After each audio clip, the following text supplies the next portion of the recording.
Riverfront Stadium. On the surface, perhaps a mismatch. Cincinnati with a 1-9 record, Oakland a 6-4 record. We don't happen to think so. The Cincinnati Bengals, as we said earlier in our taped opening, because of the size in our booth, we were down in the field a little earlier.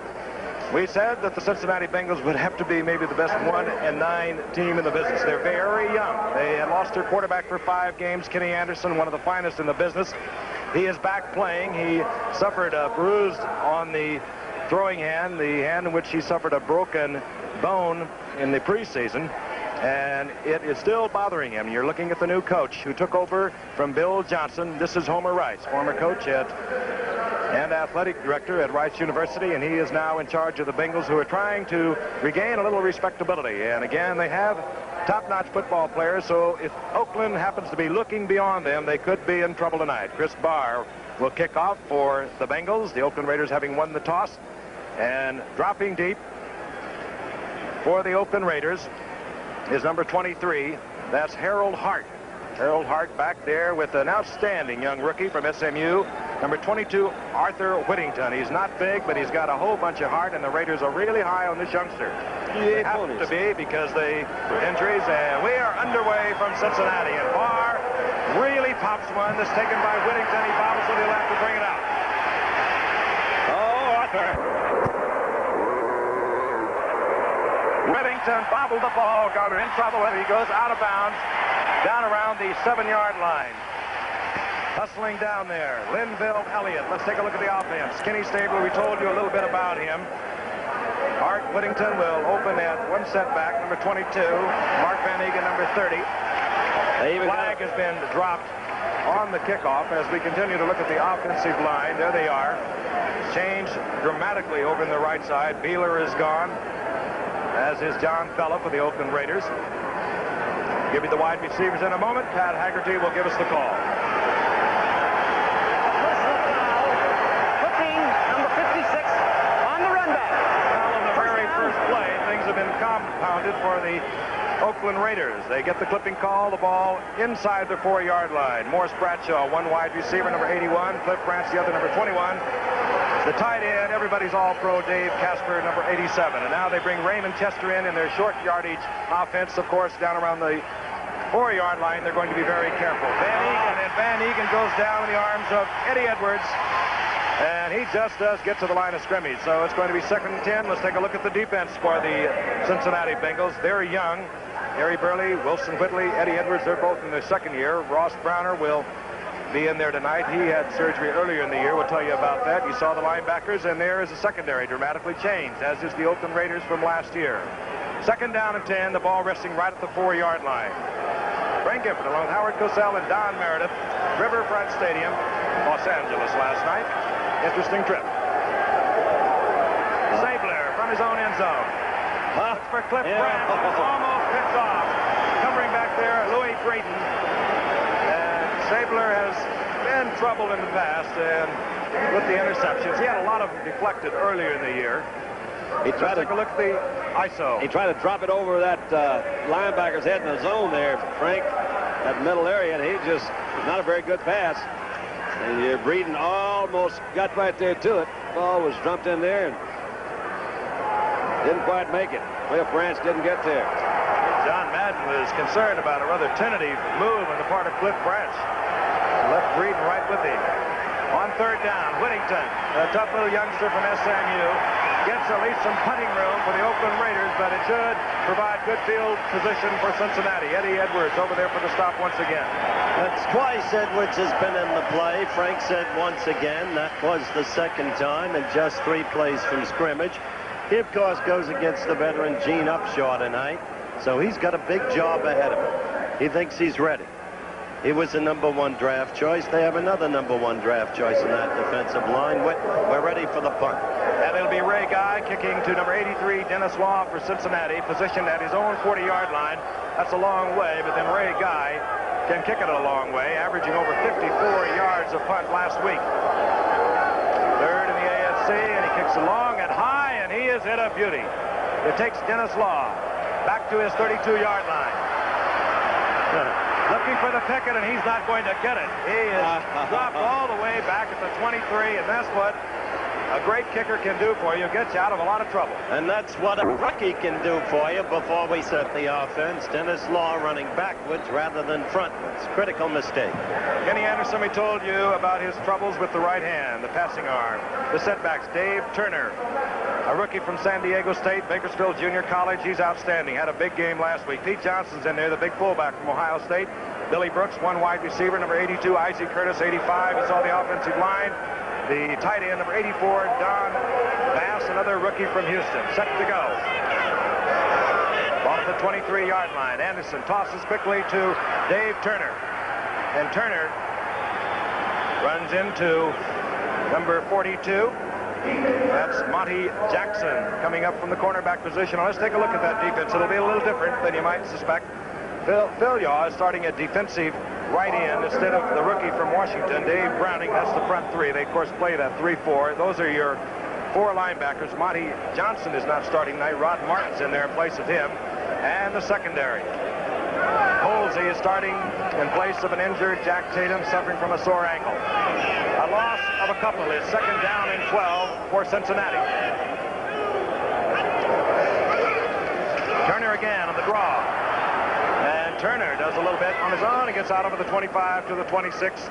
It'll be third down and 6. If you wonder why Dave Turner, called Deacon, is in there, it's A, because he's a fine-looking rookie running back from San Diego State. B, he beat out Archie Griffin. In just plain, simple terms, he beat out Archie Griffin for the job. Archie, of course, two-time Heisman Trophy winner. And to show you the nature of the youth on this Cincinnati team, they have 12 rookies on the roster. Turner with 116 yards last week. A couple of big plays he's broken off the past couple of weeks. And I think you saw the offsides as Anderson going to Billy Brooks. Good coverage. Oakland. Anderson overthrows incomplete. Looked like me, they had too many receivers in the same spot, Frank. They're trying to flood out this area, but they brought Ted Hendricks with them. And Filipiano, you saw an offside penalty against Oakland, which Cincinnati sure could use about right now. And they'll get the opportunity again with the 5-yard penalty. The down will remain the same, third down.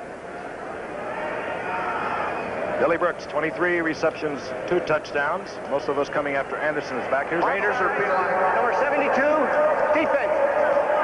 And, of course, Isaac Curtis, the other wide receiver. We'll tell you this telecast is presented by authority of the National Football League. It's intended for the private use of our audience. Any rebroadcast or other use of this telecast without the express written consent of the National Football League is prohibited. Third down 2. The ball at the 31-yard line for Cincinnati. Anderson puts both backs into the pattern. Fires out to Turner. And Turner has the first down out of the 39-yard line, taken there by Lester Hayes. First down, Cincinnati. The 1-9 team. We mentioned at the top of the show, Don said that they beat Houston 2 weeks ago. They beat them decisively, too. Houston, of course, coming off a win over the Pittsburgh Steelers. So it's an up-and-down young football team.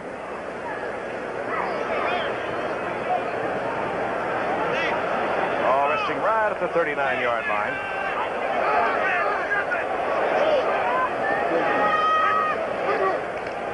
And it's Turner. He's the workhorse, and Turner goes down, buried there by the big defensive end, number 72, John Matuzak. Filipiano sure came up well that time, Frank, from his outside linebacker position, and he met Pete Johnson right head on. Knocked down the interference and left it all up to that running back. Sweet-looking fella. John Matuzak. And you put all that hair on 6'7" and 275 pounds, he'll get your attention. Second down 10. Isaac Curtis split to the left. Brooks to the right. 2 blazing fast outside men. Going for Curtis deep. Got him. Overthrew it. And he just overthrew. Lester Hayes back there covering, but Curtis had sped by him. Of course, he runs by most defenders. He has that true 9.4 speed. He can really roar. Now important cogs in the Raider machine. And out comes Rod Martin, the linebacker. Third and 10. A lot of time for Anderson, and going for Dave Turner, number 22, overthrown. And the reason why, Willie Hall, number 39, the inside linebacker for the Raiders, had positioned himself well, and now Cincinnati must punt. And it'll be Pat McAnally. First in the American Football Conference. You're watching two of the finest punters in the game tonight. McAnally for Cincinnati, and Ray Guy, of course, for Oakland. There is Neil Colsey, single safety for the Raiders. Not having one of his better years, a little over a 7-yard average per return.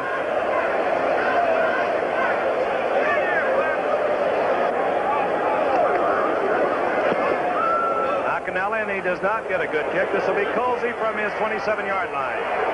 And runs right into the pack out of the 34-yard line, where Oakland will have a little better field position than on their first possession, 30 yards plus. We'll be back in just a moment.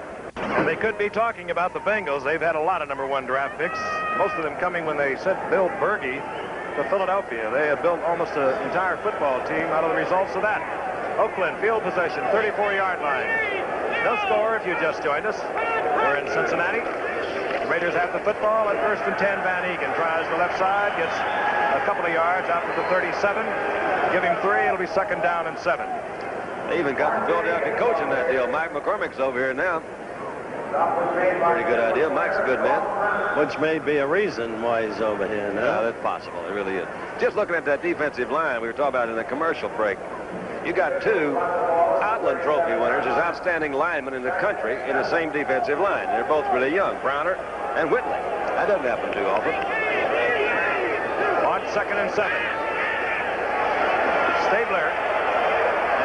Leaking out of the backfield is Van Egan, and Van Egan has a first down at midfield and to the 48-yard line, where he's upended by Louis Breeden.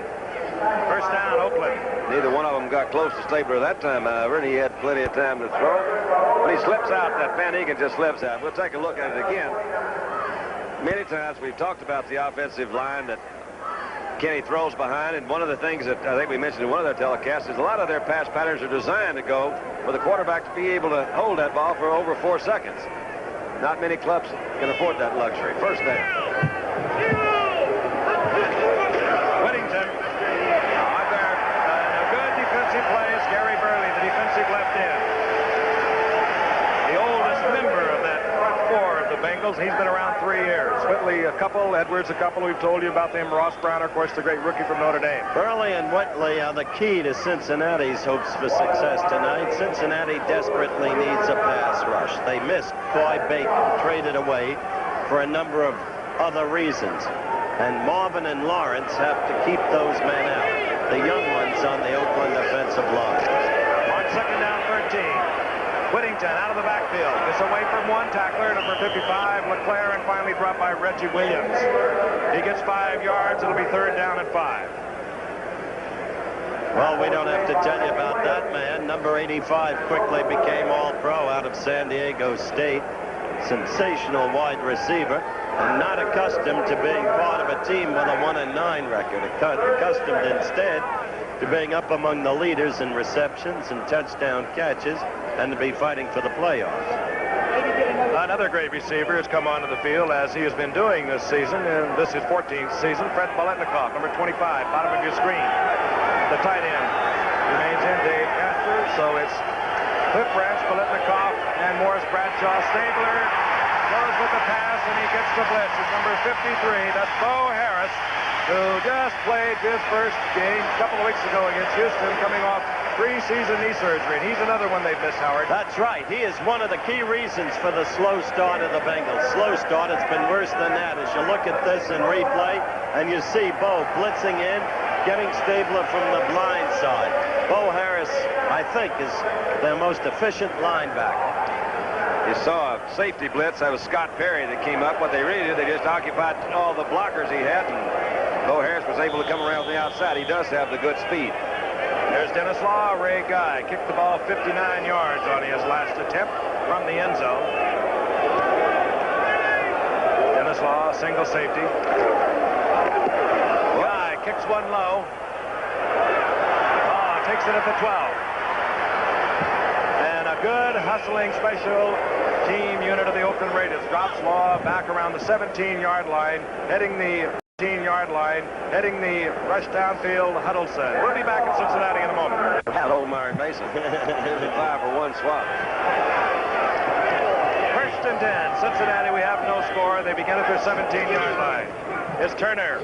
And Dave Turner goes over the right side, out close to the 20-yard line for a gain of 3. It'll be 2nd and 7. Rod Martin in on that stop, filling in for the injured Monty Johnson, inside linebacker. This young man at Bakersfield Junior College, in 2 years, rushed for 3,026 yards. And if you know Bakersfield Junior College, California Junior College football, you know it's pretty tough. Tell us about Bakersfield, Frank. It's about 7 Mount Vernons. Okay. 2nd down and 7. 7. Big draw. Looking for Curtis. An absolute time pass, and it's good for a first down. Oh, that was a heck of a catch. Never see one better than that. Hey, yeah, that was nice move by Curtis. The ball was really out there, a little bit low, but Curtis came back. Some guys are afraid to get their knees dirty. You know, they don't like to get in there after those things. This is why we showed Isaacs a couple of minutes ago. Anticipation. Anticipation. Now, that was good. Just got his hands down there. Didn't get his knees dirty at all. Didn't hurt, but just a little bit. Coming back in there again. He's working on a man-to-man. He's got Monty Jackson. Jackson slipped. Well, and Jackson really had pretty good position. The first down is at the 36-yard line. Dave Turner. And Dave Turner has a violent collision with Rod Martin. Villapiano once again kind of chewed up that lead interference by Pete Johnson coming out there. Villapiano was up first, opened up, and in comes Martin.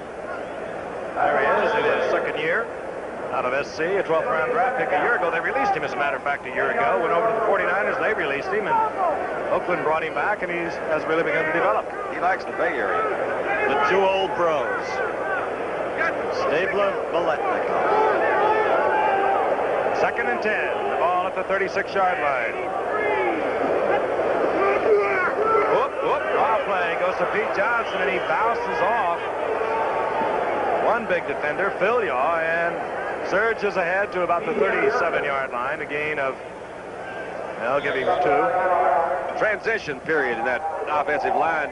We mentioned in our first Cincinnati game against Miami that Blair Bush has taken over the center spot from Bob Johnson, the original draft choice and all that sort of jazz. But I think, along with the fact that they have so many rookies, that they have been experimenting with some new men in some very key positions, and I've always felt that that center really is. That's the guy that makes that middle go.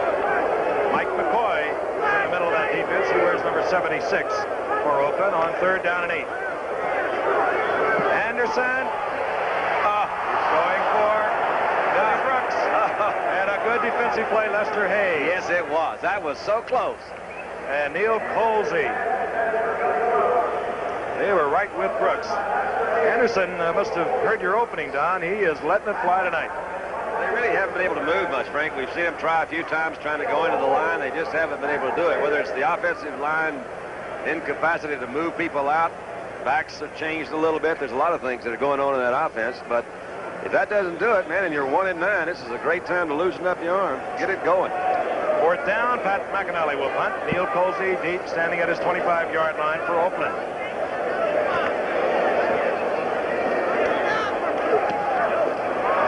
Oh, beautiful high kick that will take Colsey back to his 14-yard line.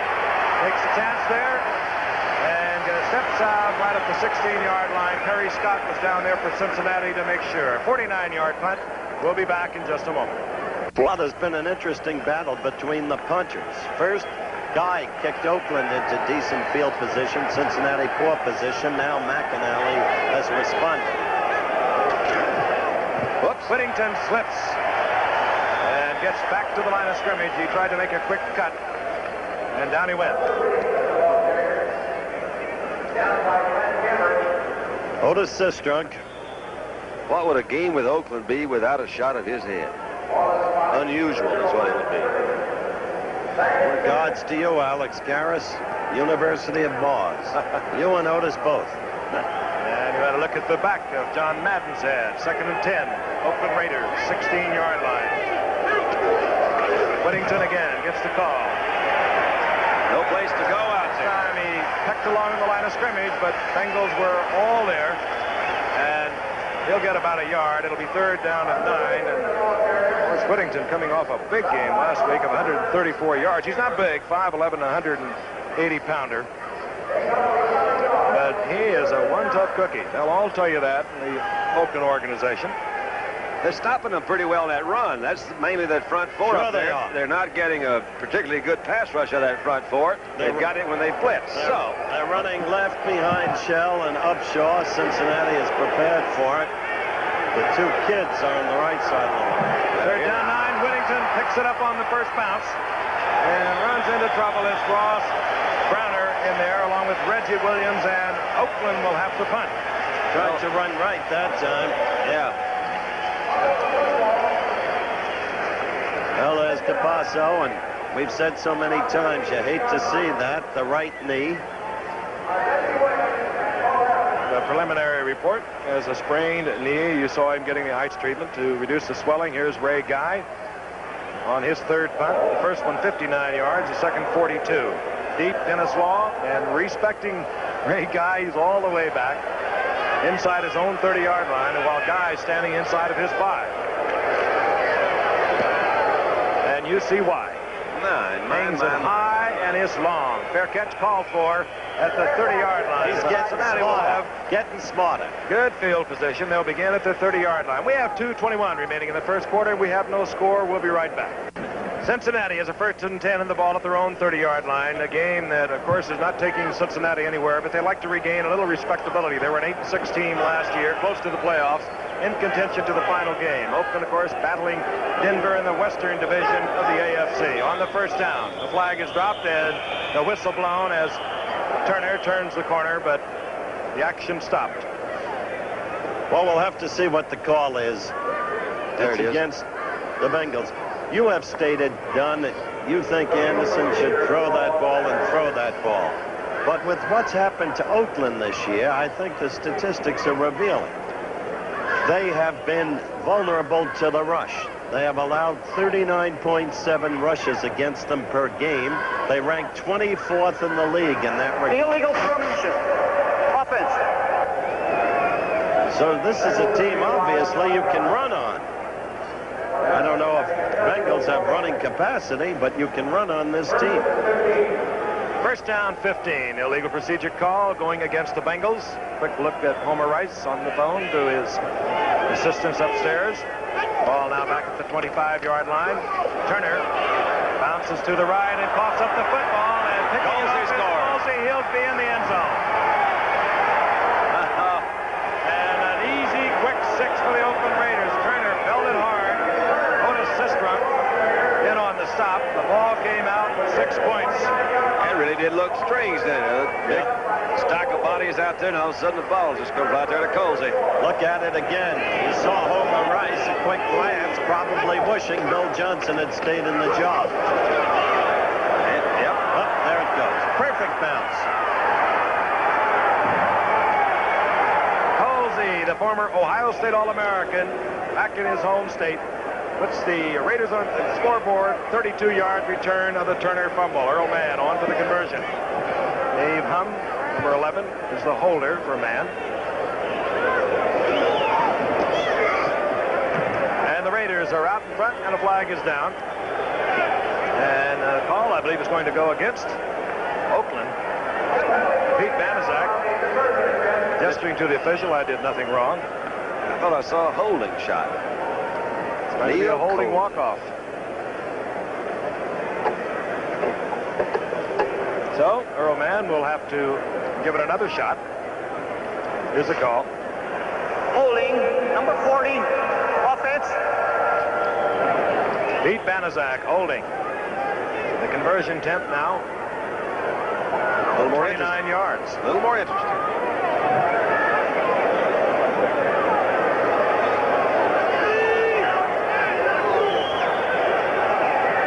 Much more interesting. So instead of 7, the holding call puts the Raiders back to 6 over the Cincinnati Bengals. So let's take a look at that again. Earl Mann been around a long time, and we're going to take another quick look at Turner's fumble. He is hit there hard by several Raiders. Yeah, Willie Hall. I don't know who knocked it loose. He just seemed to drop it. I think the man from Mars stuck a big ball in there. In any event, the Raiders out in front 6-0. Big announcement was brought to you as a public service by Jim LeClaire, the Bengals middle linebacker and the National Football League. Set to kick off Ray Guy. He handles the kickoff chores deep. Ray Griffin, and he's flanked by his brother Archie Griffin. But it'll be Ray Griffin from the 1-yard line. And Griffin runs into a pile of Raiders out of the 18-yard line. Any guy can do a lot of things for you. He can also throw the ball out of a punt formation. He'll run it. And he is constantly keeping you out of trouble with the punting. First and 10, Cincinnati. Ball at their 18-yard line, 1:54 to go in the first quarter. Archie Griffin comes in, number 44.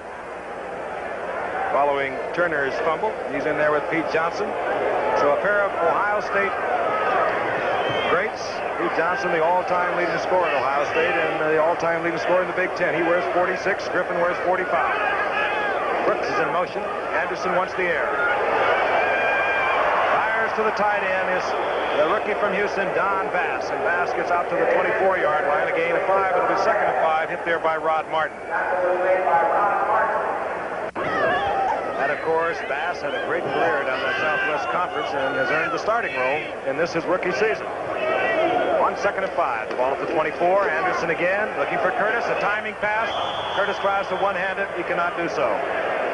Split second. Too early.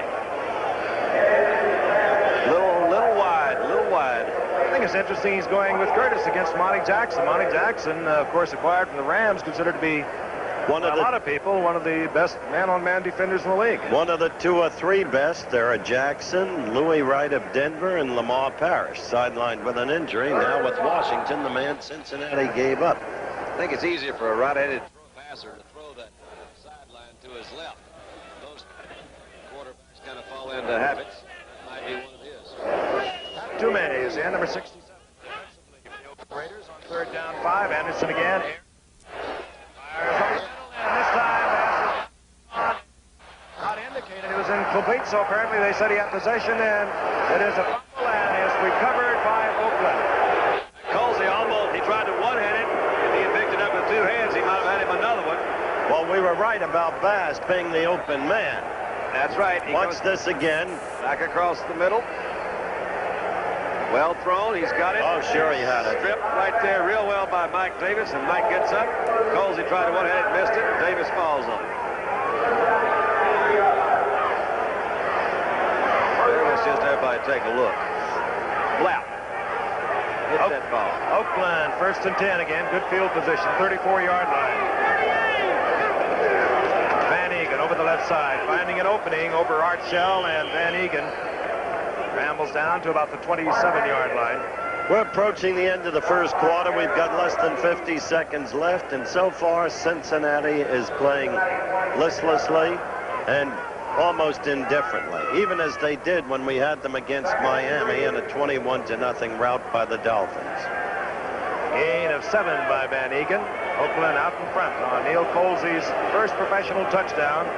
Fumbled by Cincinnati's Dave Turner, a 32-yard run. Here comes Van Egan, left side. Van Egan close to a first down. Hit there by Glenn Cameron.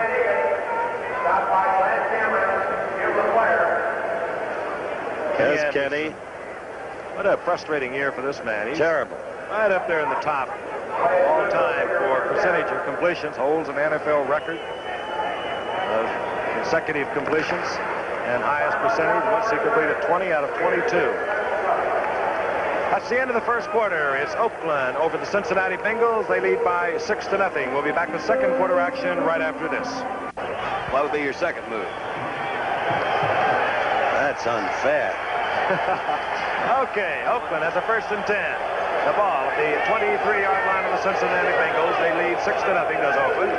Van Egan gets the call. They're working over Art Shell on the left side. And this time, Cincinnati rises up at the 20-yard line. A flag goes down. Oh, Flair, I believe, is going to be called for a late hit. At least he kicked the flag. Well, I saw him earlier lay a real heavy shot in the back of one of his own men. He's been getting there. He's all fired up. Trying to be one of those emotional sort of leaders in that middle linebacker shot. Let's see what they do here. The worst possible time for the. I'm astonished. He really lost his head. Could have cost his team more valuable yardage. Let's listen. Not another conference. Football, 55. Tim LeClaire, third-round pick. I don't think he really hit anybody. I think it was his action right after this was over. Well, Let's see what happens. What you call bulldogging. What are you talking about, Don? As a matter of fact, he did hit somebody. They could have got him twice. First and 10, the ball right at the 10-yard line, and this is Art Whittington. And look at the little man getting inside the 5-yard line. He really squirted through there. Seemed to have no apparent room, and then, poof, he was through. Whittington down to the 5-yard line. Whittington. Whoop, there he was, right through. Scott Perry, along with a little help from his friends, finally brings Whittington down. Let's take a look at it again. They're working over that left side. Of course, Big Art Shell's over there. And poof, right there he goes through. It's a great name for an Australian golfer. Yes, or a Magic Dragon, either one. I don't know. Warren Bankston comes in.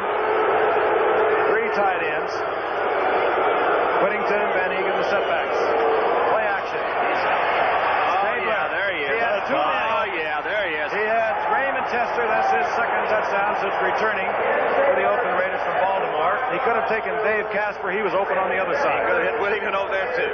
But he chose Chester. Raymond Chester.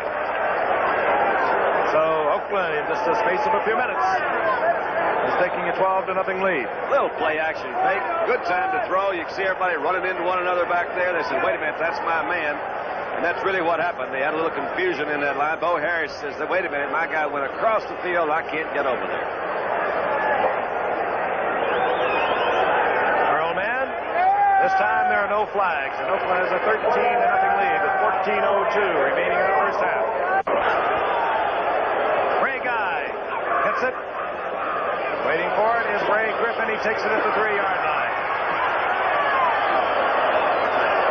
And Griffin gets out to the 26-yard line before he goes down in the arms of Harold Hart. Raymond Chester caught the touchdown pass. I think you know all about him. Great veteran tight end. Originally #1 draft choice by Al Davis for Oakland, and then, as Frank noted, traded to Baltimore and then back here to Oakland. Seems happy. Not just for the touchdown, but generally. Likes being with Oakland. Mike Ciani also went to Baltimore, and the Raiders also got a second-round draft pick in that transition. On 1st and 10. Dave Turner had a breather on the last series, and he rolls out to the 30-yard line. A gain of 4. It'll be second down and 6. Willie Hall and Phil Villapiano. 41, Villapiano, 39, Willie Hall, and on the stop. I must say this. Right now, this game doesn't look very exciting. Wow. Which is an understatement. Wait a minute. Things are getting ready But to we've open had up. a succession of great games, and we expect another one next Monday night when the Dolphins go against Houston. The Oilers, who seem to play at the level of the opposition. Levels of the game. And the Dolphins with the sophisticated quarterback, Bob Greasy. That'll give them a pretty good level to play to because Miami has really been rolling. On 2nd and 6, and again. Clock ran out. Clock ran out, expired in the end zone, 30 seconds. That'll mean 5 yards assessed against Cincinnati. 7 on the line. You got to have at least 7. That's what I said. Second down and 12.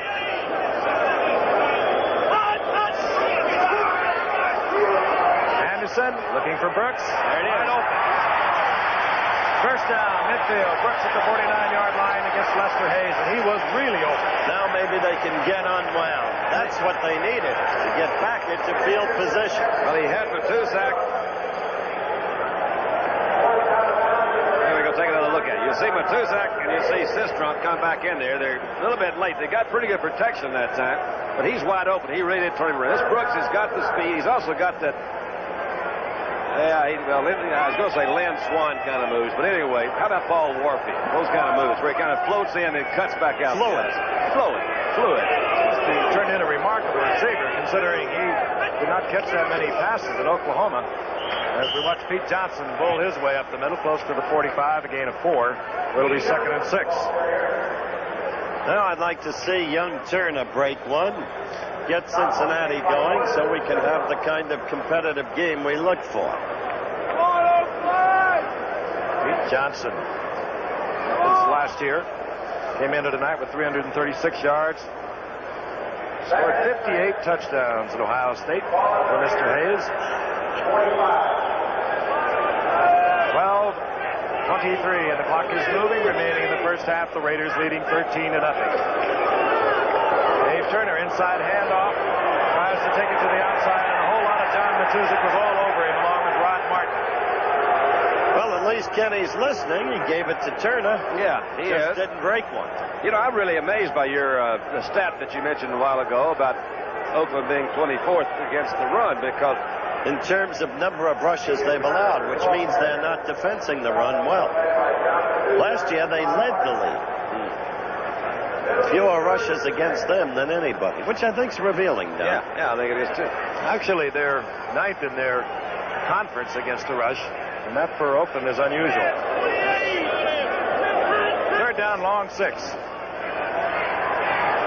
Anderson is open. It's John Bass, and Anderson's right on the money. First down, Cincinnati, 29-yard line of Oakland. The tight end has been consistently open tonight. We made note of that earlier. Now this play coming right at you, Don. He's a fairly lean-looking 6'2", 218. I think he's a good tight end. I like the way he's making a couple of adjustments to make those receptions. The ball could have been thrown a step or more or two out in front of him, and he could have gone ahead and run on into it. You see him make that decision. He's going down. He's going to catch that ball, keep it on there. I always said, man, I don't care how you do it, just do it. Catch it. Cincinnati at the 29-yard line of Oakland. Their deepest penetration. Pete Johnson gets the call, and Bulls up close to the 25-yard line, a gain of 3. It'll be 2nd down and 7. Phil Yaw and Mike McCoy in on the stop. Young Don Bass, I told you about his record out in Houston. He had one game, set a Southwest Conference record against TCU, and he caught 4 touchdown passes. He's a good man. How about that University of Houston and Longhorn game last week? They set a record for what a crowd. Yeah, the all-time crowd, college or pro. 2nd down, 8. Bass in motion. And Anderson throws it low, intended Phil Yaw for Isaac Curtis. Curtis being covered by Rod Martin.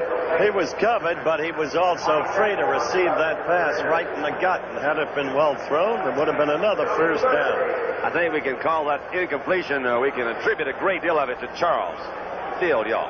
He is a big one, isn't he? He is not big. He is huge. Huge. Yeah, huge is bigger than big. He is 6'9", 270. Man, that's huge. That's huge. Let's be exact. In fact, it's frightening to face him. Third down and 8. McAnally is in, number 87. Single setback. That's Pete Johnson. So in effect, 3 wide receivers in for Anderson. He got back, though, no flags. Zip. Wide open, and it's fast. Go, man, go. Bass is inside the 5. All right. Ball for Cincinnati at the 4. And Bass continues to be free out there. How do you like it now? It was apparent. Much better, Frank. It was apparent the early going that he was being relatively unattended. Let's see if Mike Davis falls down, and he does. He's chewing them up right now, and Anderson's confidence is growing. And if they can get it in, we've got the look of a football game. Yes, there's Bass, and while he is not the size of a tight end, well, he doesn't have any of the character of a tight end. He put on a move like an outside receiver, and he gives Cincinnati a 1st and goal. Rick Walker and Corbett are in there, 2 tight ends. Walker 88, Corbett 81. Tony Davis is in there in their 3-man set. But Pete Johnson gets the call.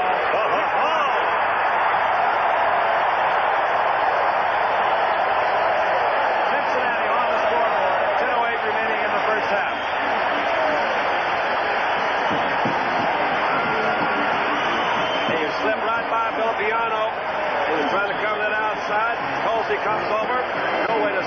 was in there. And a fine block by the rookie from Georgia, Mike Wilson, who is playing left tackle for Cincinnati. You saw him bury his man. Johnson's right into the end zone. And Howard's getting more interested, and I'm glad.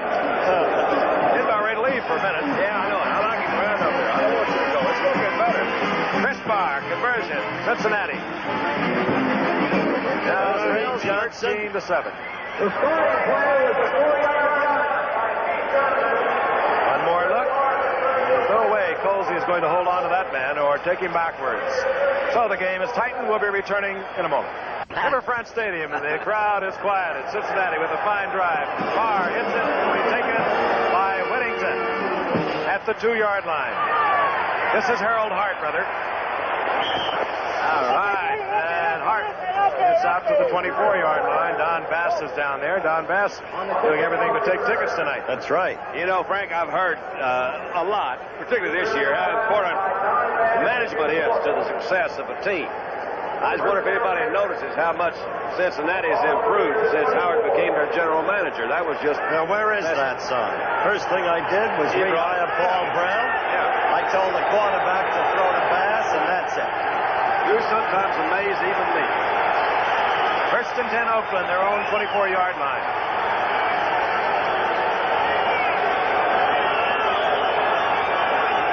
Whittington following Van Egan. As he gets out over the 25-yard line. A yard and a half. Jim LeClaire submarining and stopping Whittington. That's really what he did, too, wasn't it, Frank? He slid right in there and cut him off right at the shoe stop. Well, Stabler's got the job of reigniting his team because at the moment Cincinnati is an aroused team. And you could just see Anderson's confidence growing during the course of that drive. If you don't have that fumble that Colsey picks up and runs back, what would you have? You would have a 7-7 game. No, 7. No, 7-7. It was the first one that man missed in the wake of the penalty. On second down 8. Stabler slips. Goes for Casper, and Casper does not hold on near midfield. Being defended there by Marvin Cobb. Let's pause 5 seconds now and allow our stations to identify themselves. KETV Channel 7, Omaha. John Madden. He'll always give you a little show on the sideline. You can see that we have really a fine night for football. He'll talk it over with the officials for you also.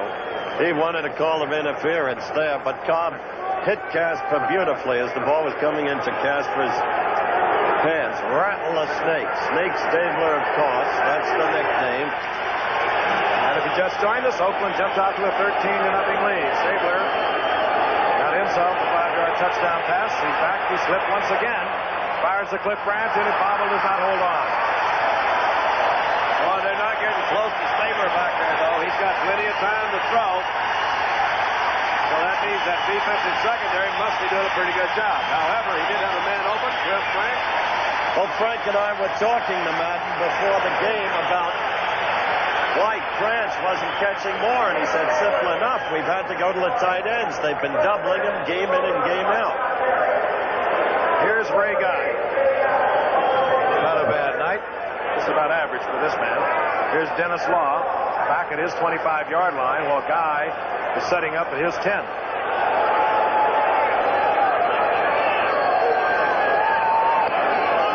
Off the side of the foot. Not going to hurt him. He got a good bounce. Got a bounce out of it. And it'll be ruled dead inside the 18-yard line. So we have 8:54 remaining in the first half. The game is tightened. The Raiders 13, the Bengals 7. First and 10. Bengals with a big drive under their belt. Have the ball at their own 17, and Anderson is back throwing. Right there on target. What a move. And open. No. Rolled out of bounds. Isaac Curtis did not get both feet down in time. And I was just getting ready to do a real number on Isaac Curtis about how good he was at doing that. Yeah, but, you know, the call of that play, the throw, you can, as I said, you can just see the confidence growing in Anderson. You think that Paul Brown's doing a good job then as your new head coach? Look at that. Well thrown. He does do a good job ordinarily. Bringing, wait a minute, just a tippy toe out. What a good call. That's just by a couple of inches. Second down, 10. Oakland changing their defense. They're being forced to make changes tonight. I told you about them earlier. They'll bring different men in on different situations.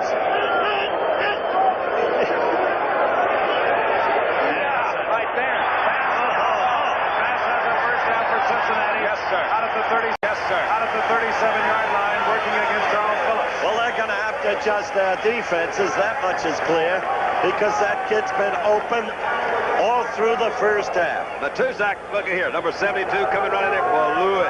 But he kept his eye right on Bass coming right across the middle, and that was a nice hole in there. Picked it up, first down and 10 to go. And they're not covering him with a linebacker. They brought the strong safety back on Bass, and he has 5 receptions already in this half for 74 yards. He's been the spark plug. 84, 6'2", a 218-pound rookie from Houston. This is Dave Turner. Dave Turner piled up at the line of scrimmage.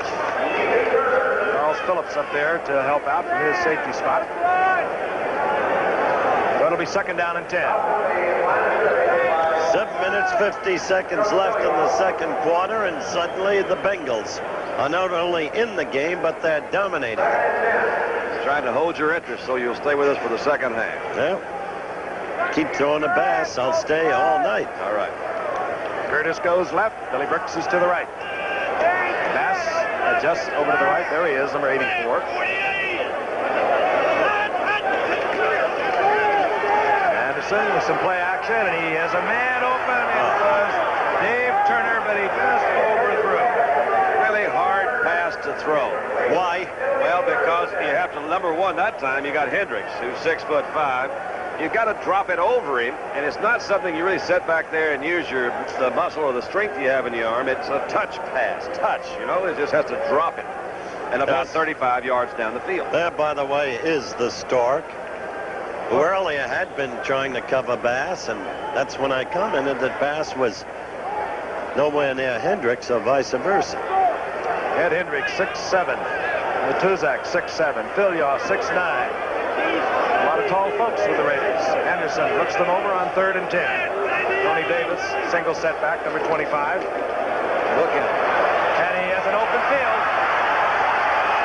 And he's short of the first down. He's close. He is close. He knew exactly where it was, and he could not quite get there. Bass is saying he's got it, but it's going to be very close. Lester Hayes tried to keep him from the first down.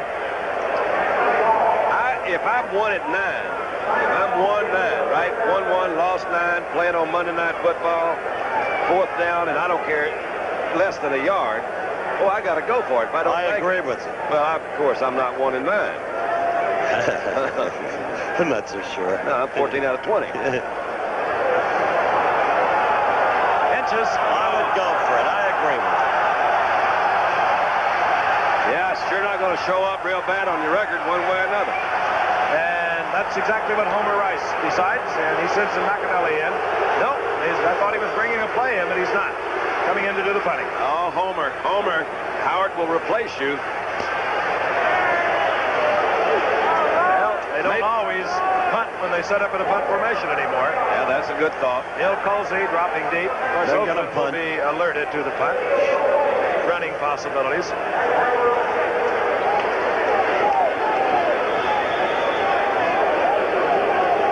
There is Colsey back at the 16-yard line.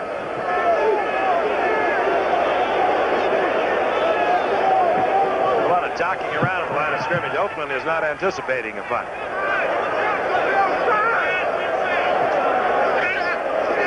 But they're going to get it. And Colsey will take it at the 15-yard line. And down goes Colsey, a hustling bunch of big Bengals at the 23. NCAA college football, a doubleheader coming your way on Saturday live at 12:30 Eastern Time. Dartmouth against Princeton. That's for the Ivy League crown if Dartmouth can win it. Navy with a 7-2 record goes against Florida State. We have Texas A&M against Arkansas, Iowa State against Colorado. And at 4 Eastern Time, USC and UCLA will get with it with the Rose Bowl bid there. Of course, Charles White performing for the Trojans, Heisman candidate with over 1,200 yards. Florida A&M will go against Southern, and Appalachian State against Western Carolina. NCAA college football, a doubleheader this coming Saturday. On 1st and 10, Van Egan gets the ball, gets to the 25-yard line, and The Bengals are fired up. Cameron and LeClaire in on that stop. Gain of a half yard out to the 25-yard line. Philip Villapiana, Jersey lad, Bowling Green his school. Has thin ankles. Veteran now. When we first began Monday Night Football, Don, he was a rookie. 9 years then, right? Right.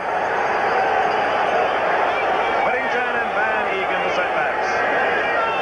Morris Bradshaw right to the right, but the handoff goes to Whittington. And Whittington is collected there after he gains a yard and a half. It'll be third down now, at about 7.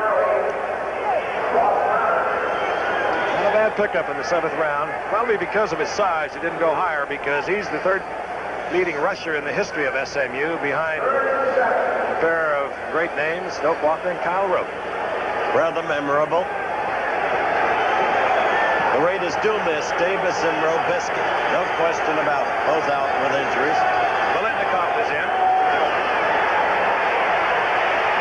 Stabler going for Branch. Incomplete. I thought he was going for Casper, Frank. They were right together. He was in the middle there. Going for Cliff. Under any circumstances, the punt turned out to be the right move. Well, we don't know because we don't know what the other one would have turned out to be. Yeah, but this was percentage play. You can't fault it, really. Well, you can, I think, if you're 1-9 and you're playing at home. These people didn't come out here to see you play percentage football. Man, they want to see you have some fun with it. Go out there and throw. Try to do something. Wonderful. Whatever you say. Yeah, Dennis Laws deep with Tony Davis. Ray Guy will punt for Oakland. 5 minutes remaining in the first half. 13-7 Oakland leads, and look at this by Guy. Hang time on that. Fantastic. Tony Davis knew it. He called for the fair catch at the 25-yard line. That's where Cincinnati will begin. And Ray Guy has really been punching that ball tonight. That one 48 yards. 5 minutes to go in the half. Anderson with a career passing average of just under 57%. Missed 4 games at the beginning of the year. We told you about that. Broken bone in the passing hand. Pete Johnson using his weight, which is a little over 240 pounds, to advance a couple of yards. It'll be second down and 8. Up till now, Don, I must admit, Oakland's really closed down on the run. Yeah, they really have, and I don't see anything really breaking open. It seems like they have. They've tried everything. It seems to me, well, not everything. They have tried both sides. 29-yard rushing. They've tried traps. They've tried the power plays. Tried a couple of sweeps. I don't think they came out here to rush other than keep Oakland honest. Anderson came out intending to pass. On second and 8. The man is open. Is Isaac Curtis. He fumbles the ball, and right there quickly is Pete Johnson. He tried to lateral, I think. Came loose. Pete Johnson was there. I hope he tried to lateral. I like his attitude. Bonnie Jackson is the defender, and look how far he plays off of Isaac Curtis, respecting that great speed. That was maybe a design play, I Frank. think it might well have been. But he sure is trying. Yeah. He said, would you let go of my arms, Monty? I think he tried to lateral, decided not to, and then fumbled it. Ball at the 36-yard line, first and 10, Cincinnati. And they have really snapped around since the opening moments of the first quarter. Pete Johnson. High steps it around the left corner and gets out to the 43-yard line, getting 6 yards in doing so. It'll be second and 4. Willie Hall over there on the stop. He is going to be a great one. Second and 4. Pete Johnson gives it a try. Maybe gets a yard and a half out of that. It's going to be third down along 2. Since we looked at Browner, I'll never forget talking with Ara Parsegian about Ross. He felt consistently, since Ross was recruited by some of Ara's people when he originally went to Notre Dame, he felt consistently Browner was the best defensive lineman in the country and one of the most intelligent players he had seen in the intercollegiate ranks. And when Parsegian talks, I listen. They're a great family of those Browners. They got a couple of brothers playing football. He's from Warren, Ohio. He's playing in front of a lot of hometown fans. Well, they mark it at the 43, so it's 3rd down and 3. Anderson wants to put it in the air. Oh, and he attempts to go to Billy Brooks, and if he could have taken 3 more strides, he'd had a 1st down. What you say about Barsegan is true. We may have to get him up here with us occasionally. Nobody likes He could have picked that. You know, no, he didn't. Very good. Billy, hold your feet. Frank, is that thing wet down there? It is indeed wet. It rained here, of course, a little bit yesterday, and this down there earlier. And we've been watching them slip all night long. Tell them how you know, though, because you got your Adlai Stevenson shoes on, right? I've got a big hole in the right one. That's right. That's when folks know that the best dress can have a hole in the bottom of the shoe.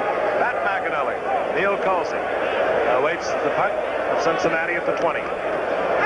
There's a flag. Flag is down, and McAnally really hung it high. And he has a man down there behind the tube, and a flag is down. Dick Sherrod hustled down there, but a flag is down at the line of scrimmage, and we could have an ineligible man downfield. I think it was actually thrown more up there on the... It's too bad. Too bad. Don't want the Oakland folks to think we're rooting for the Bengals. We just like to have these Monday night games competitive. No, that was just an unfortunate thing for the offensive team. You know, you very rarely... That was an exceptional kick. If everybody could kick one that far and then have somebody in there covered on about the 1 or the 2, that's an outstanding football play. You like to see outstanding football plays. I'm telling you. I wonder what would happen if that guy had any hair. Do you think we'd ever see him? Illegal formation. Offense. 2-minute warning. 2-minute warning. 2-minute warning. And during the course of McAnally's punt, you call that hang time. The 2-minute warning showed up. McAnally will punt again. It'll be hard for him to be as fortunate as he was on the last one. Colsey for Oakland waiting at the 20-yard line. And Colsey takes it at the 20. And immediately collides with Blair Bush down around the 27-yard line. That's what you'd call good coverage. Looked like Washington. Oh, Blair has good speed. That's one of the things that enabled him to take over that center spot from Johnson. But to snap that ball, they get out of that quick. That's a good job. Oakland with a 13-7 lead. They have 1:43. They have 3 timeouts. It's going to be interesting to see what Stabler does. He is not in real good field position, but it's not bad at the 27. He puts Bradshaw and Branch, his 2 wide receivers, to the left. The tight end, the ever dangerous Dave Casper, on the top of your screen to the right. He's going to Casper. Casper has got him in an open field with it. And Casper out to the 49-yard line. I just knew he was going to go to Casper that time. Somehow he did. Stabler with a hurry-up offense. No, he'll bring him back into the huddle. Casper was at the, you said, Frank, he was in there in that tight end position. The flankers to the left of the field. He goes out to the right flat, then comes back across the middle. Kind of a delayed pattern. He was wide open. On the 1st and 10. There he is, right over the middle. And there's a flag down. Mark Van Egan has the ball, and LeClaire pops Van Egan again, and a flag is down. We've got 1:05 left in the half. And it's going to be a holding call against Oakland. That hurts Kenny. When Kenny is right, nobody is better at using the clock, working it in the final 2 minutes of the half for a ball game. I think one of the greatest performances I ever saw in that regard was in the playoff game against Oakland several years back. Here's the call. 65. Offense. When it wound up with that remarkable pass to Clarence Davis for the winning touchdown over Miami, and Shula doesn't believe it yet. Well, he's going to have to accept that. You live with pain. That's right. Holding against Mickey Marvin. 1st down, 20.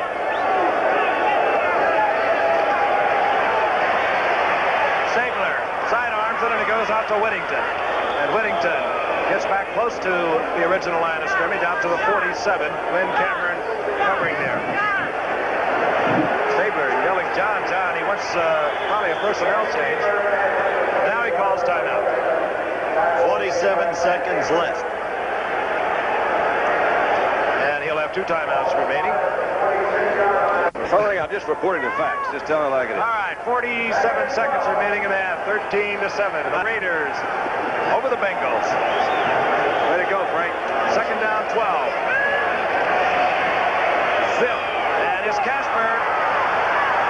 Casper trying to stay close to the sidelines. He does not stop the clock. He gets to the 25-yard line. Nick Sharon made the stop. So Stabler has done the job. Another timeout. Sharon made the stop. So Stabler has done the job. Another timeout called by Oakland. He's already got them in field goal position. They have one remaining. Reggie Williams, number 57, is the guy that's trying to stay with Casper. Good protection to start with. Well thrown. A little bit. Actually, that ball could have been out a little bit more out in front, but Reggie Williams couldn't get there, and there's Casper. He's just running over him. Casper wished he would have stayed a little closer and killed that clock, because now they're down to one timeout. Look what he does. He leans right into Reggie Williams. Steps to the outside. If he hadn't slipped, he would have either picked it off or knocked it away. But he really would, because it was a little bit, it was not really out in front of him, Frank. He caught it, but the ball could have been another step out in front. There he is. He gets a touchdown just about every 5 times he catches the football. He's far and away the leading receiver in the year this year, and that, of course, explained by Madden. His outside men, Bradshaw and Cliff Branch, being double covered throughout the entire year. Could explain a lot of Kenny's interceptions, too, because you get a lot of them when you throw into the middle, and that's where he's been forced to go to all year long. First and 10, just short of the 25-yard line. Casper, touchdown. Casper, touchdown. Oh, he really did a number on him that time.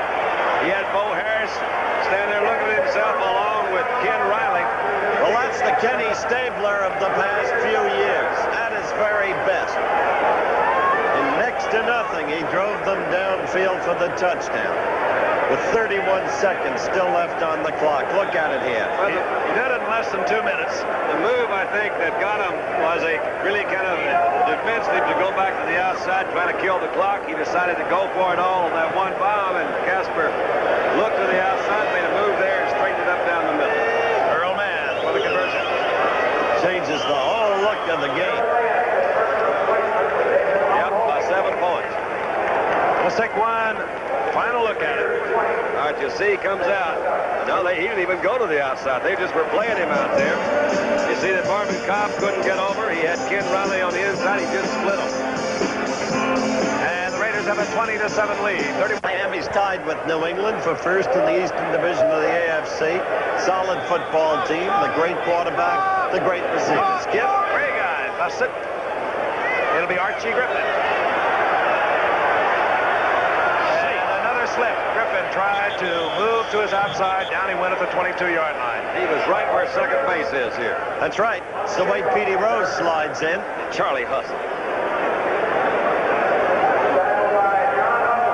Cincinnati has the football. They'll be careful with it. Be going into their locker room, trying to get regrouped. Kenny Stabler put on quite a show, moving that ball the length of the football field, less than 2 minutes, using 2 timeouts. And using Casper. Casper, 3 receptions on the night, 75 yards.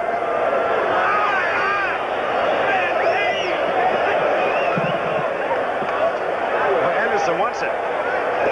Fires, and it's complete to Isaac Curtis. He's out of bounds, stops the clock out at the 34-yard line with 16 seconds. Do it 2 more times, and you give you a field goal kicker, Chris Barr, shot at it. Curtis goes out to the left, and Billy Brooks is to the right. Look at that middle. They've got it wide open down there. Don Bass, the tight end. You see, monitoring the screen, number 84. There's Don Bass right down the middle. Isaac Curtis, and Isaac Curtis is brought the ball to midfield, and it's Monty Jackson laying way off Isaac Curtis. He is anticipating that Curtis will try and blow by him, and he respects the speed of number 85. Well, let's give yardage. There are 11 seconds left. Next one could put them in field goal position and make it 20-10. If. Candy and nuts. Yes. If and butts. Candy and nuts. All right at midfield. First down, but only 11 seconds for Anderson to work with. No. And Anderson goes down. You throw it over that bench over there. Too many in there. Mike McCoy in. changes the complexion of it considerably. To me, he's got it figured out that he may be the highest paid player in professional football. They sent him in as their special rush guy. He said, the way I got it figured, I make about $3,000 a play. That ain't bad. No. Well, if that management finds out about it. Trying to force you into the system. A lot of folks say, okay, I'll take you and I'll build a system around you. I think they do that in Oakland. 5 seconds remaining in the half for Anderson. And picked off. Neil Colsey has the football. And time expires. Kenny Anderson trying to hit Curtis to let him run with the ball. Colsey comes up with the interception. Time expires. And at the end of the half, the Raiders lead the Bengals 20-7. Stay tuned. Halftime highlights coming your way. We'll be right back. Both teams have taken the field again. You're looking at the halftime statistics. The key factor, the one on the bottom, the turnovers. Cincinnati has turned it over 3 times, one of them resulting in a direct Neil Colsey touchdown, that by Dave Turner. The fumble, he went in from 32 yards out. Colsey scoring his first professional touchdown. The yardage, all in the favor of Cincinnati, and John Madden in the huddle, exhorting his troops. A win tonight, and they move back into a tie with Denver in the AFC West. If they don't, they fall behind. And, of course, Seattle not totally out of it. That group up there, they play some exciting football. They are 5-6. Of course, Denver's 7-4. Kenny Stabler. A rather trying year. I don't think it really gets to him. Kenny Stabler just does what he has to do. We saw him earlier in the year, and he had a lot of interceptions at the time. And there were a whole bunch of them that had been deflected. And he doesn't defend it. Doesn't say anything about it. He just goes about his job. And you saw him at his very best in the closing minutes, or the closing less than 2 minutes of the first half, when he went all the way, some 71 yards, and finally put the Raiders on the scoreboard again. Oakland kicks off. It'll be Ray Guy. He hangs it up and is taken there by Archie Griffin. And Griffin with a nice return out to the 32-yard line, hit there by Derek Ramsey. So Cincinnati will have the first offensive crack. Frank Gifford along with Howard Cosell, Don Meredith, Pierre Meredith, and Pierre Beret. Beautiful night for football, considering we're in the middle of December, rather November, and everyone is in shirt sleeves. I really thought it was going to be cold. On the 32-yard line. Don Bass, tight end, number 84, who had a big half, but just to the left. Getting the call is Dave Turner. And Turner reels off a first down on the very first play, getting out to the 43-yard line. Stopped over there in pursuit by Mike McCoy.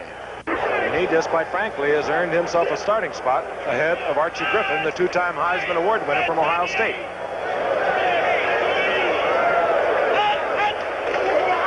Turner gets a block from Johnson. Gets out just over the 45-yard line for a gain of 2. It'll be second down and 8. Too slow to develop at that time. He never really had anything opened up. That defensive line stood up the offense and didn't have a chance to turn the corner. Secondary, Lester Hales, Neil Colsey, Charles Phillips, Monty Jackson. On second and 8. And good deflection by Charles Phillips. The ball going, or at least intended for Don Bass. He had him pretty well covered that time. He's had an excellent first half. You'll see him. Look where he's playing. Playing from right at the line of scrimmage. I don't see he slipped into him. He turned his back on that quarterback, which is ordinarily the defensive secondary coaches don't like to see their guys do that. That time he did it. Turned out in good shape. Had that hand up and knocked it down. He had Pete Johnson open that time in the flat on the same side of the field. Maybe he'll come back with that same pattern. 2 linebackers are out. Into the lineup comes 16-year veteran Willie Brown. Out top of your screen with McAnally. Third down 8. Stabler thrown down by a blitzing linebacker, the big man Ted Hendricks, all the way back to the 35-yard line, where it'll be fourth down and Cincinnati must punt.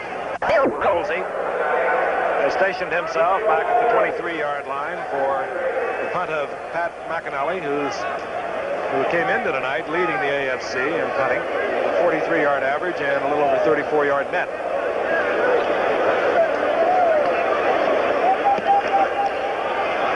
Is low.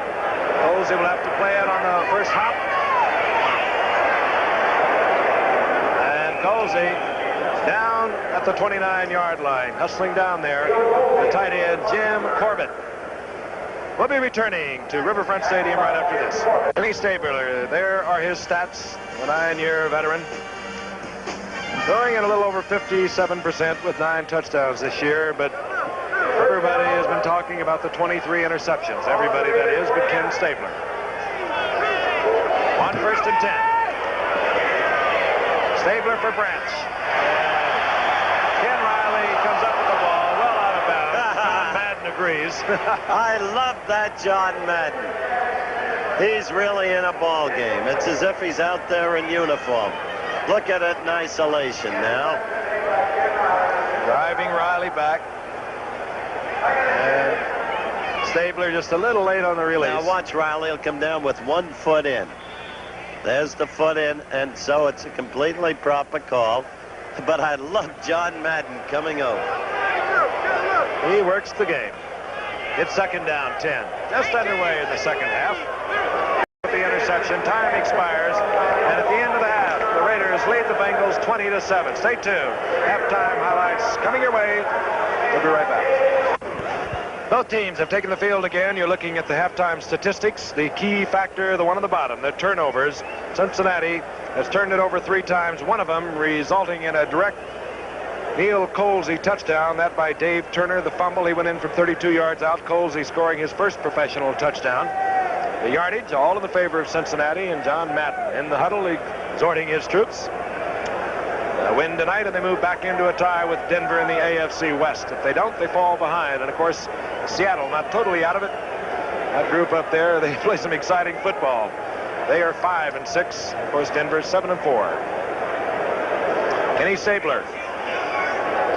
A rather trying year. I don't think it really gets to him. Kenny Stabler just does what he has to do. We saw him earlier in the year, and he had a lot of interceptions at the time. And there were a whole bunch of them that had been deflected. And he doesn't defend it. Doesn't say anything about it. He just goes about his job, and you saw him at his very best in the closing minutes, or the closing less than 2 minutes of the first half, when he went all the way, some 71 yards, and finally put the Raiders on the scoreboard again. Oakland kicks off. It'll be Ray Guy. He hangs it up, and is taken there by Archie Griffin. And Griffin with a nice return out to the 32-yard line, hit there by Derek Ramsey. So Cincinnati will have the first offensive crack. Frank Gifford along with Howard Cosell, Don Meredith, Pierre Meredith, and Pierre Beret. Beautiful night for football, considering we're in the middle of December, rather November, and everyone is in shirt sleeves. I really thought it was going to be cold. On the 32-yard line.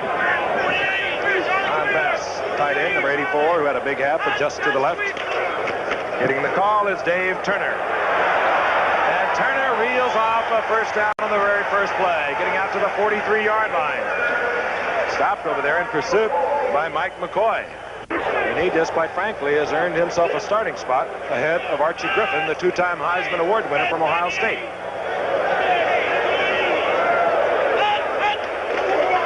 Turner gets a block from Johnson.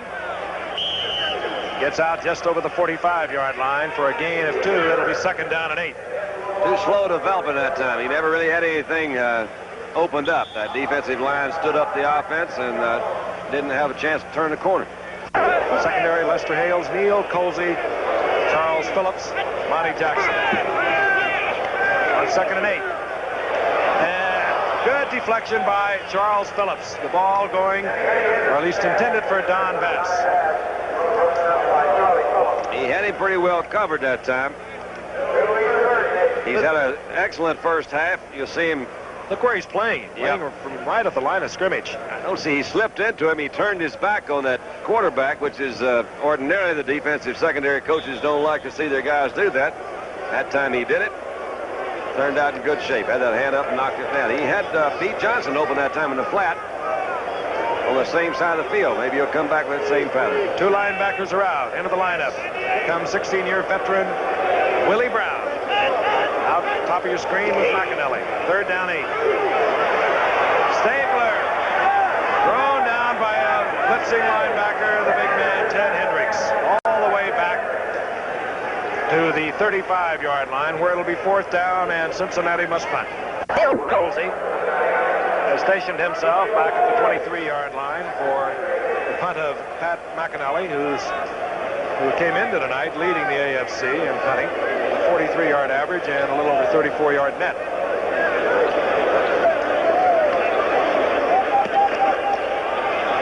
It's low. Colsey will have to play it on the first hop. And Colsey down at the 29-yard line, hustling down there, the tight end Jim Corbett. We'll be returning to Riverfront Stadium right after this. Lee Stabler, there are his stats, the 9-year veteran. Throwing at a little over 57% with 9 touchdowns this year, but everybody has been talking about the 23 interceptions. Everybody, that is, but Ken Stabler. On 1st and 10. Stabler for Branch. Ken Riley comes up with the ball well out of bounds. John Madden agrees. I love that John Madden. He's really in a ball game. It's as if he's out there in uniform. Look at it in isolation now. Driving Riley back. And Stabler just a little late on the release. Now watch Riley. He'll come down with 1 foot in. There's the foot in, and so it's a completely proper call. But I love John Madden coming over. He works the game. It's 2nd down, 10. Just underway in the second half. This is Art Whittington. And Whittington nailed from behind by LeClaire. But not until he moves out over the 35 to the 36, where it'll be 3rd down and 3. Good call and a good effort. Good call. It's tough to gather, though, when you have been on such a tremendous losing streak. On 3rd down, the ball goes to Van Egan. And no way. It'll be 4th down. At times, Cincinnati has really played well, particularly on defense. They have. When you look back at the first half, Don, in perspective, it was that quick turnover, the fumble picked up by Colsey for a touchdown. That really hurt. And that last drive, that fumble recovery. I couldn't understand that pass to Casper because nobody moved over to him. You know they're going to go to him. Somebody must, as they say, must have missed an assignment back there because he was wide open. But that was the 2 things. Look at those figures on guys punting tonight. Deep is Dennis Law back with Tony Davis. They're back at their 20-yard line. Casper is close to his. On count, looking for the penalty. They didn't get it. High towering kick is taken by Tony Davis. There goes a Flag is down. And Davis is swarmed under at the 24-yard line. Warren Bankston down there first for Oakland. 44-yard punt this time. You got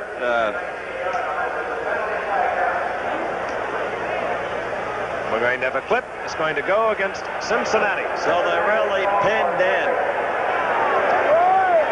This is how the game opened on the kickoff. Well, Guy's been putting them in the hole all night. I think the call is against number 67, Gary Burley. I think. It's either that or is it Scott Perry, because he and Perry were sitting there looking at each other like, wait a minute, guy, one of us did something wrong. They were both kind of... Personal foul. Clipping on the run back.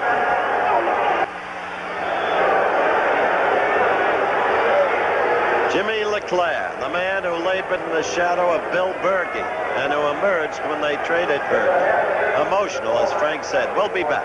That punt. Ball inside the 8-yard line. Anderson. He came to throw tonight. Oh, he did. Monty Jackson, he does not hold on. It was the easiest 6 points he'd ever looked at. They scared him to death. Got away lucky on that, but I mean lucky. Well, Jackson's explaining it away. And Monty says, now wait a minute. You're not supposed to. I've got to work for these things. Life's not supposed to be just... Look, oh, that one, you can see it slip. Look at that old ball. Anderson doesn't throw a ball like that. He throws pretty ones, you know. That one was not too pretty. Boy, and did Oakland give up a bundle to get this man, Monty Jackson.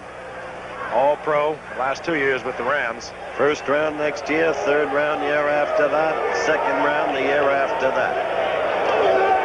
On 2nd and 10.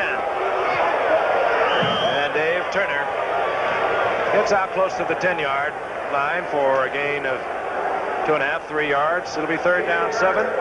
Toomey is in, the designated pass rusher, if you will. He wears number 67, 3rd down 7. Hendricks, bam, makes it difficult for Anderson to get it on, but Pete Johnson struggles, blows to a first down. What a job. What an effort. In the arms of Charles Phillips, Johnson, 240-pounder, moves out for the first down. Great play, the Buckeye Bull. Watch him here because he does it on his own. I think that's Lester Hayes, I believe, number 37, right, that tries the body blocking, kept that balance, and then he hit a... He just kept going. That He was nice. just dragged Charlie Phillips with him.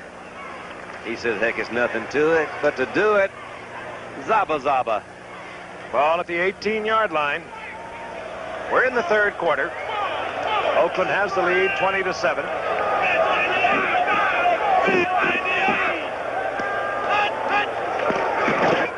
Dave Turner. And Dave Turner gives up the football. Wait a minute. They ruled that he was down. Sistrunk moved over there to pop Turner. Sistrunk quickly gained possession for Oakland. You see that all the time. Somebody has it down there.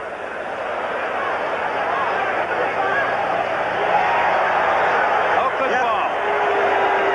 So the turnovers killed Cincinnati tonight, at least up to this point. One fumble, Willie Hall. touchdown. Willie Hall with the fumble recovery. 4th turnover. Sistrunk did come down that line and stripped him of it. Let's see what's number 60. There he comes right behind that lead block. And he saw he grabbed that ball with his left hand, knocked it out. Stayed on top. Where's Willie Hall coming in here? There's Willie down there on the bottom. He grubbed around until he came up with it. 22-yard line. Bradshaw goes out to the right. Branch to the left. Casper the tight end.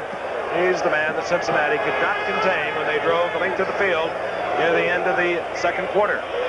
And off is Whittington, and Whittington Got a little 5 yards down to the 16. Got a little note, just as a point of interest on Whittington. Well, after we see Willie Hall here, I got a shot on Whittington. He's from a little town in Texas called Cuero. There are 3 NFL players. That population of Cuero, 7,000. 3 players from there: Arthur Whittington, Henry Shepard with the Cleveland Browns, Lois Blackwell of Dallas. And 2 of them are from SMU. How about that? That's terrific. Cuero is nice. That's where the home of Rube Begonia. Last turkey. On 2nd down at 5, getting the call is Mark Van Egan, and Mark Van Egan gets inside the 15, close to the 13. It'll be 3rd and short. We're going to pause 5 seconds and allow our friends all along the line to say hello. KETV Channel 7, Omaha. 3rd down, long yard. Ball close to the 13-yard line. Oakland pressing again. Cincinnati giving up their 4th turnover.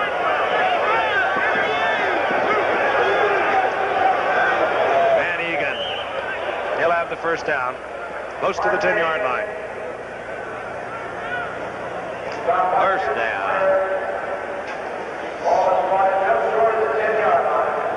For Oakland, next week it'll be Detroit at Oakland, then Seattle at home, and then we'll be out there December the 3rd when Denver meets Oakland. What a game that should be.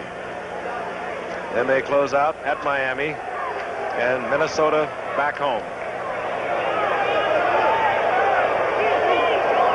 Clock ticking away inside 8 minutes. 1st and 10.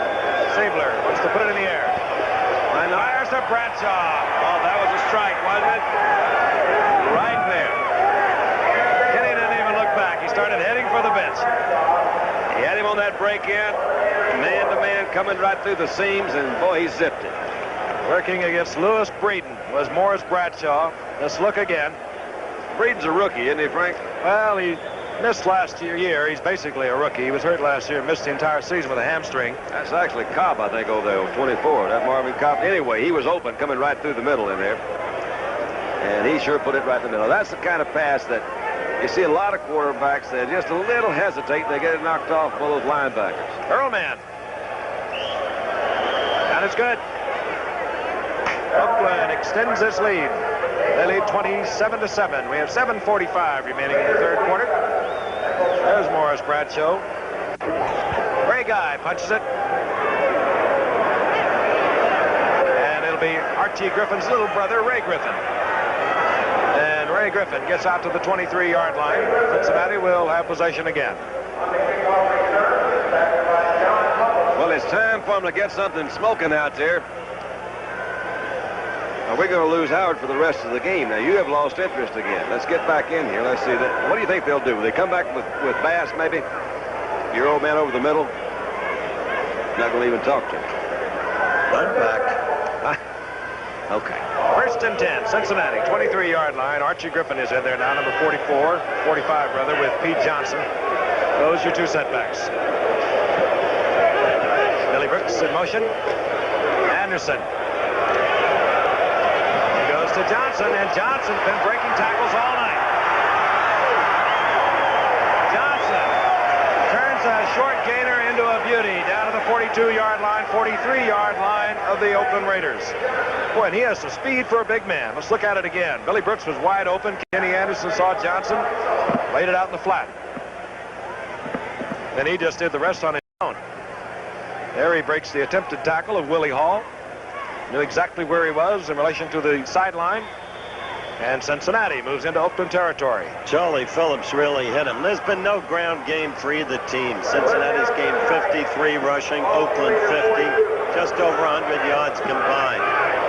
Cincinnati, I don't think, came to run hard. They just want to control the pass rush with an occasional bowling ahead process like this of Pete Johnson. That keeps the front three of the Oakland Raiders honest. And Anderson can do what he set out to do, and that is throw the football.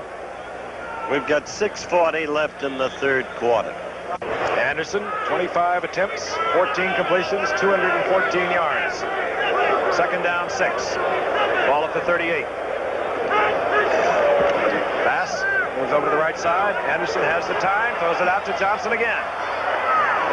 This is Archie Griffin, rather. And Griffin gets down to just about the 36-yard line. Already a yard and a half. Rod Martin came up there quickly. Rod Martin, of course, playing the inside linebacker tonight for an injured Monty Johnson. Here's Archie, only man ever to win the Heisman Award twice. That is an amazing feat. Third down, 5.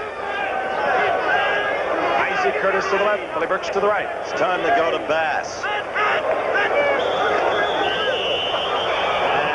time, I believe, had expired on the clock. We said that once before, but it's indicated right now. Procedure call.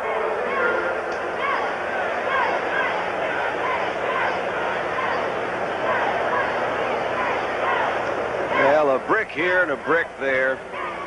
Yeah, they don't need many bricks. It's just a young team. They are very disheartened at the loss of Anderson for the first part I of the really season. think you're right about that, because these kids are high draft choices, and the Bengals draft very intelligent. Offense. I really think you're right about that. That's not a throwaway. How many rookies do they have? 12 on their roster? Mm-hmm. Which I think is the index. And that doesn't tell the entire story. So many second-year and third-year men playing. Third down, 10. Procedure call, a win against the left tackle, Mike Wilson.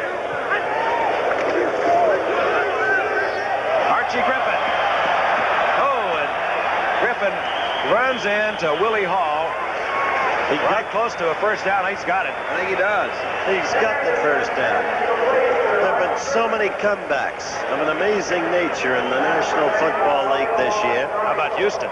Was that something yesterday? That's right. And the Jets against Denver the prior week, trailing 28-7. That is not to say it's going to happen here.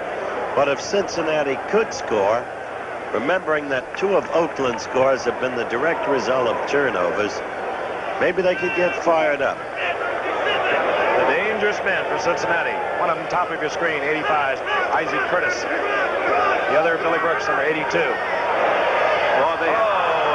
Jennifer Bass almost picked off by Willie Hall. Oh, he looked it over. Yeah, he did. One by Monty Jackson, one by Willie Hall. Good Lord, Don, you asked me where I went. Yeah. My cold and throat are really killing me. You gotta forgive me. I'll forgive you. I do. Second down, 10.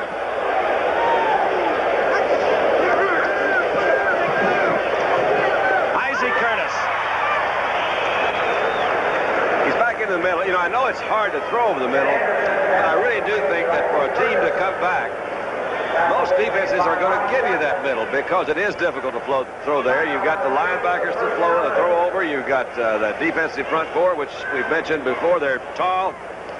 And old Isaac, he's pretty tall, too. He's pretty cool, but he is a good receiver. He's got that speed. Somehow get him to come in, hit that middle zone. He's close to the first down. The sticks are out. You see how much he was short. I tell you, they kick a field goal, and they're not even considering it, are they? I guess they are. Yep. No, surely not. No, Anderson stays in. Well, I think, you know, primarily because it's third down. Third and short. You saw how much. Well, I thought it was fourth anyway. Third down. And get the short yardage offense. That brings in Tony Davis with Dave Turner and Pete Johnson as setbacks. Davis adjusts. Johnson gets the call. First down.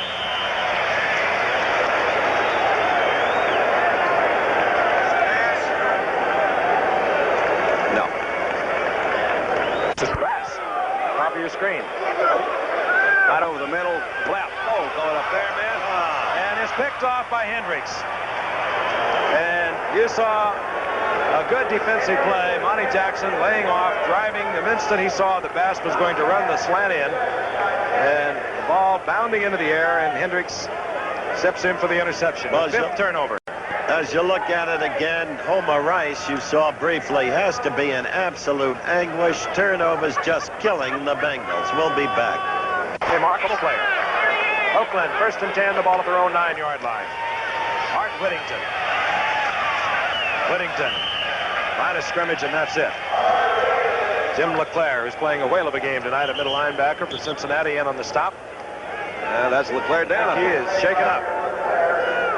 You know, going back to that last intercept, Don, you don't want to pick on a man, but the ball was ill-advisedly and poorly thrown as we look at Kenny Anderson. Don't you agree? Yeah, I think Kenny, you know, is having a difficult time getting back in the groove. I know you have. I have seen him play games that were just sensational games. I've seen him do the thing that Stabler did several times, where he has this really total control of that offense. It seems that something's a little bit off. We've mentioned not necessarily excuses, but trying to point out some of the things that could be reasons why these people have won one ball game this year. But they have a lot of young people. They're new, they're hard, they're working with it. But I think an injury from a quarterback, particularly his hand, is one of the most difficult things you can have to try to work yourself back out of. That and the shoulder. However, we saw Burt Jones last week, or 2 weeks ago, whatever it was, come back and really throw the ball. Burt Jones of Baltimore did that last week. He is a great quarterback. 2nd down, 10. Ron Schumann, another rookie, in replacing LeClaire. Ball goes to Banaszak, and Banaszak, line of scrimmage again. That's about it. Ross Browner breaking that play up. Well, they have them backed up, but there again, you see the play of that young defensive line, and we've seen spots of that off and on all night where these guys just totally close them off. And yet, really, their offense is not getting any points up there. We talked about the fumble and that last 2-minute drive. So yeah, but Oakland is now playing clearly conservative football. They're sitting on a 20-point lead, 2 minutes, 16 seconds left in the third quarter. Cincinnati knows what's coming. Pete Banaszak, right side.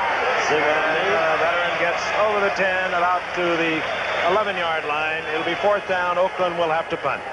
And this is where that Oakland also knows they got Ray Guy on their side, which is another thing. By the way, Jim LeClaire report in, pinched nerve in the neck. Well, you never know about those, except you just hate to hear about them. You know, I get a kick out of this. We get an end zone shot from our director, Chet Forty. You'll see how far Dennis Law has moved back. Ray Guy is in the end zone, his own end zone. Dennis Law is inside his own 40-yard line. He's not back there any too far either. He has a lonesome figure. Ray Guy having quite a night.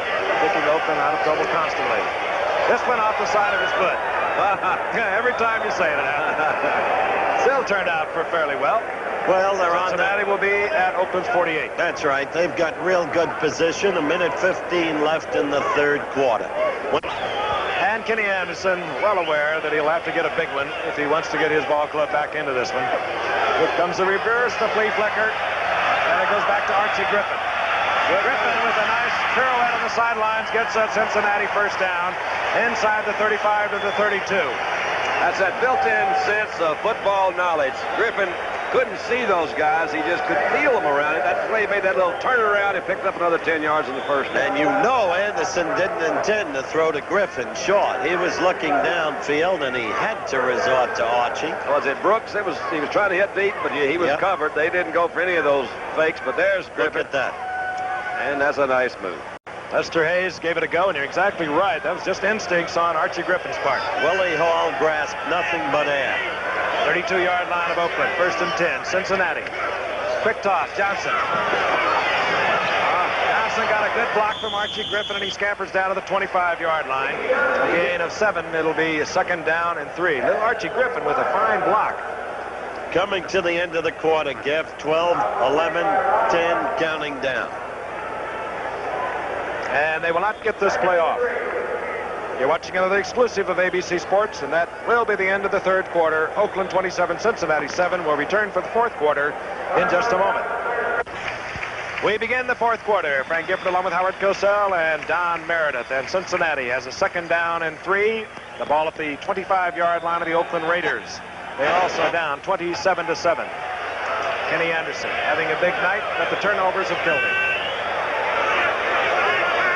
Something big's getting ready to happen. I can feel it. What is it? What is it? Better watch out for Hendricks, and he gets it off. There it is, right there. Hot doggies. And Isaac Curtis. And a flag is thrown in the end zone. Late hit. Late hit. But a perfect strike to Isaac Curtis, and the blazing speed we've talked about finally is shown. Well, you can't help but think about what might have been, and it's not over yet, if Cincinnati hadn't had those 2 turnovers that resulted in immediate touchdowns. Well, we didn't hear him. Little play action. Holding linebackers, he just must have sensed that Ted Hendricks was about to unload on him. And Lester Hayes did unload on Isaac Curtis. Oh, I had a feeling. Sometimes I get that feeling. I'll tell you, don't go away. Okay. Because they can score. They can score quickly. And you just saw Isaac Curtis doing his thing. Billy Brooks can do it also. We've discovered that Bass can also do it, too. I got that old-time feeling. Well, the Bengals shorten the Oakland lead, 27 to 14. Let's take a look at Curtis. He gets that one chuck disallowed. And we have 9.3 speed, 9.4 speed that this man has. You can't hit him after he goes past 5 yards. He is really motoring. You know, This is what I spoke about. Kenny must have read that he was there. They don't treat them too nicely in this league. We'll be right back. They're going to get one, too. And it's taken there quickly by Derek Ramsey, a sure-handed tight end that John Madden had put up there, anticipating just that. Here's the foul as we look at it again. Oh, Lester Hayes is number 37. He's in the end zone with the ball. Lester. There it was. Stop that. Lester. Well, you can't blame them. They had to try the onside kick. We've got 14:51 left. I can blame them. I don't think so. I think you got way too much time to do that. But you wanted them to go for it back in the, early 2nd quarter. Totally different situation.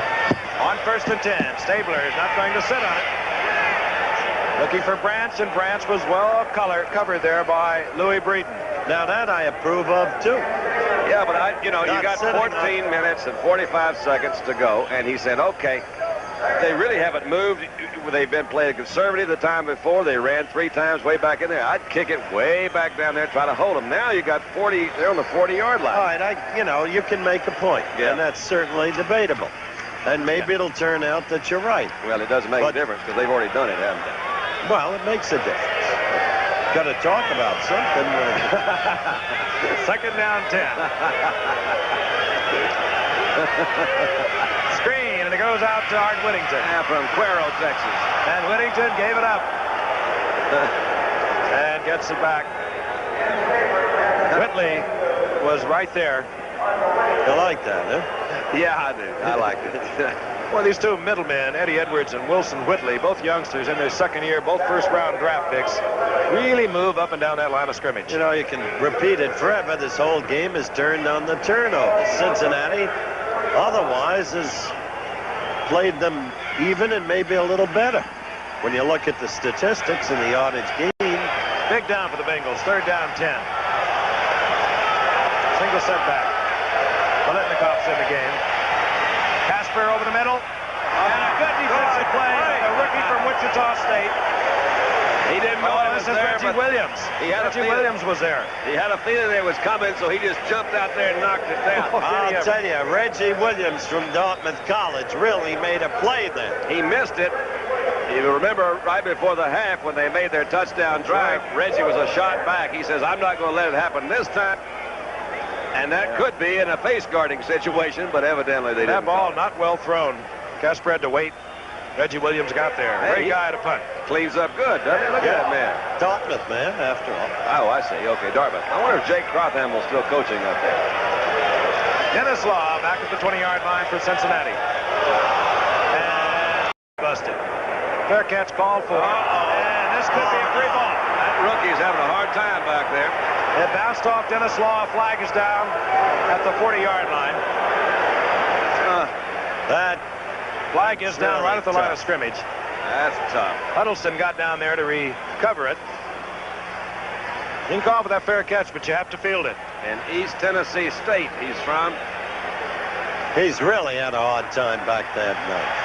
Procedure call, however, is going against Oakland. They'll bring it back. What a break for Cincinnati. 13:46 left. John, come on.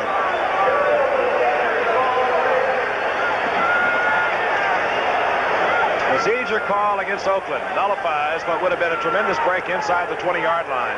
Oakland would have had possession. Here's the call. Ball start, number 56. Ball start. Jeff Barnes. They back it up 5 yards. So Ray Guy will step back to his 20-yard line. Dennis Law has to have a few butterflies in his throat after misjudging that one. Is back at his 20-yard line.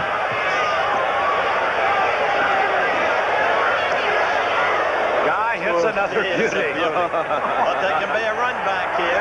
Not like that way. Oh, there he goes. Flag down. Another Cincinnati mistake. 3 times tonight they've been called, if indeed this will be a clipping call, for clipping inside their own 20 on kick returns. Which puts you so deep back, it's... Well, I gotta think after a while, that's got to be really some mental errors that those folks are making back there. I mean, you know, that's the clip is pretty well. Oh, face guard. Face guard. Well, I didn't see that at all, did you? Nope. Well, then I'll just... And that's going to help the Bengals. Yeah, I'll strike all of that rhetoric that I had in mind about... Well, it is. You know, they make the mistakes. A lot of them are mental. Ray Guy. Personal foul, face mask, 5-yard penalty. First down. Now let's There see it what is. they can do. There it is. Joe right Stewart. there. Good shot. A rookie from Missouri. The guilty Oakland Raider. So Cincinnati, rather than being in the hole, they'll have a 1st and 10, and they move from their own 27.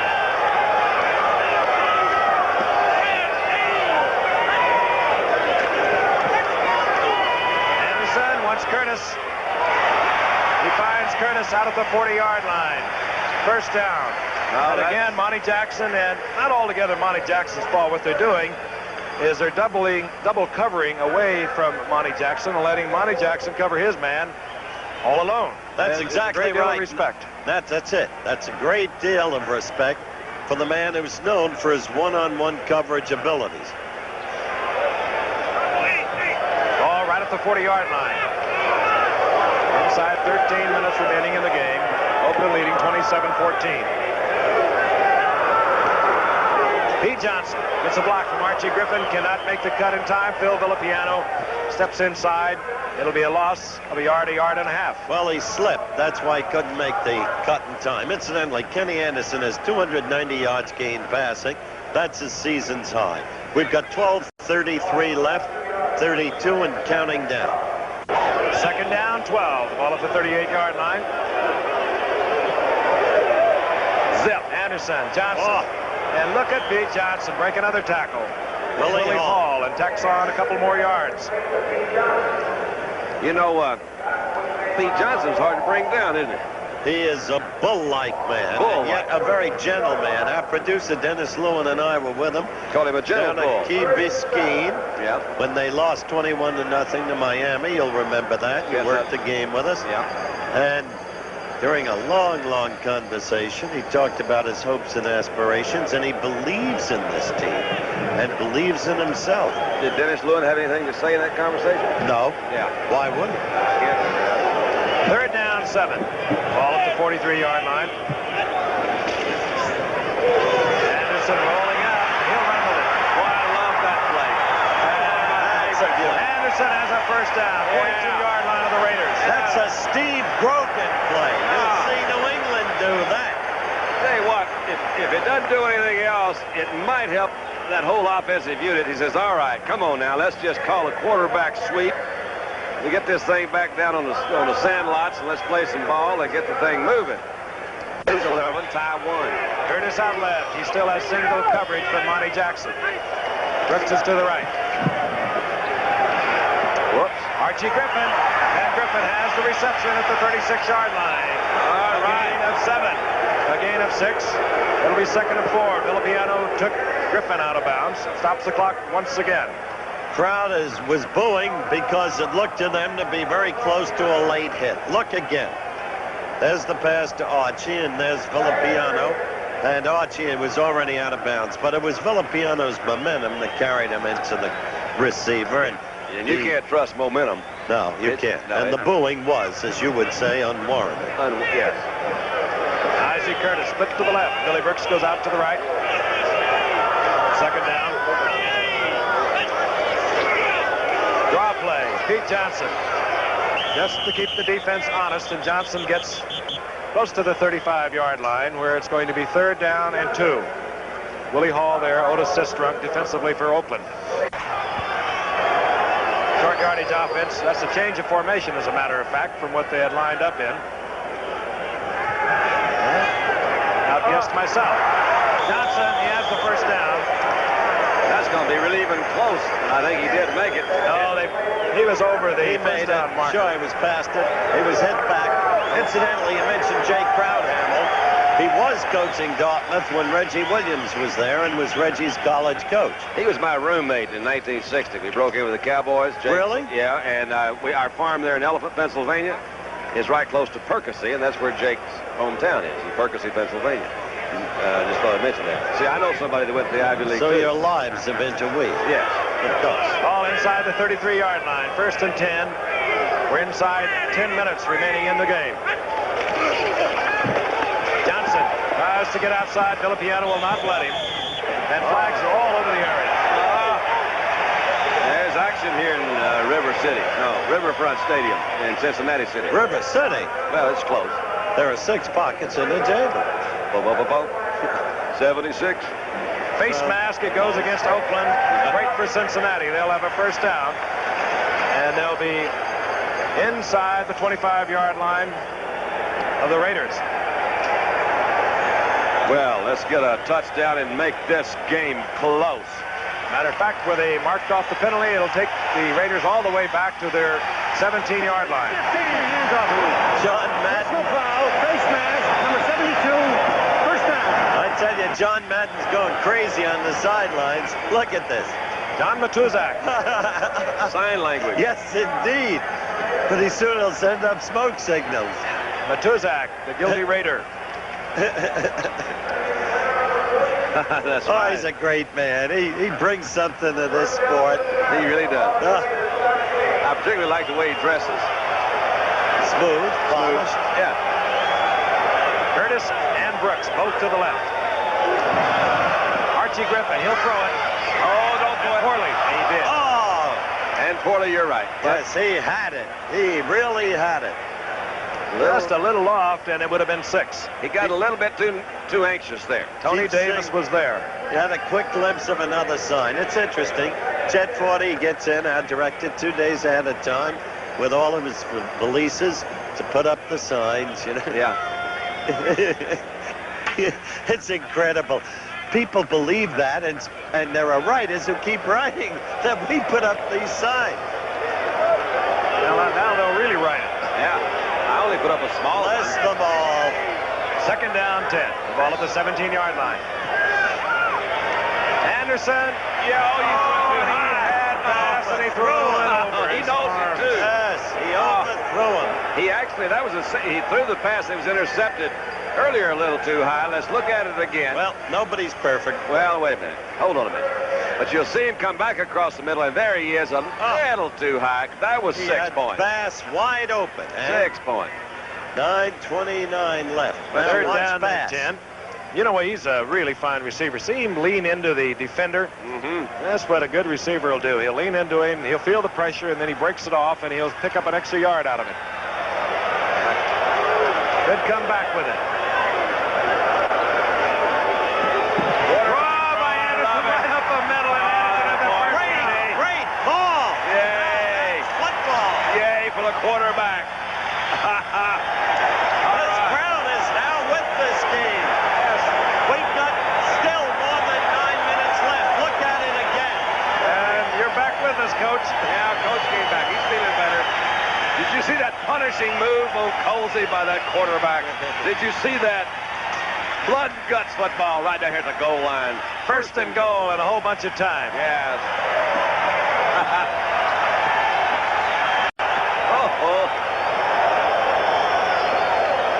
Cincinnati with 5 turnovers. If they can get it into the end zone, they'll be right back in the ball game. He goes to Pete Johnson.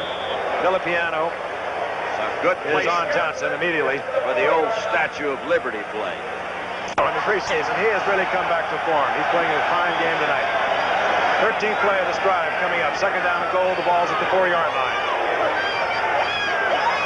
Anderson in a lot of trouble. He was. He Ted got Hendricks Stark.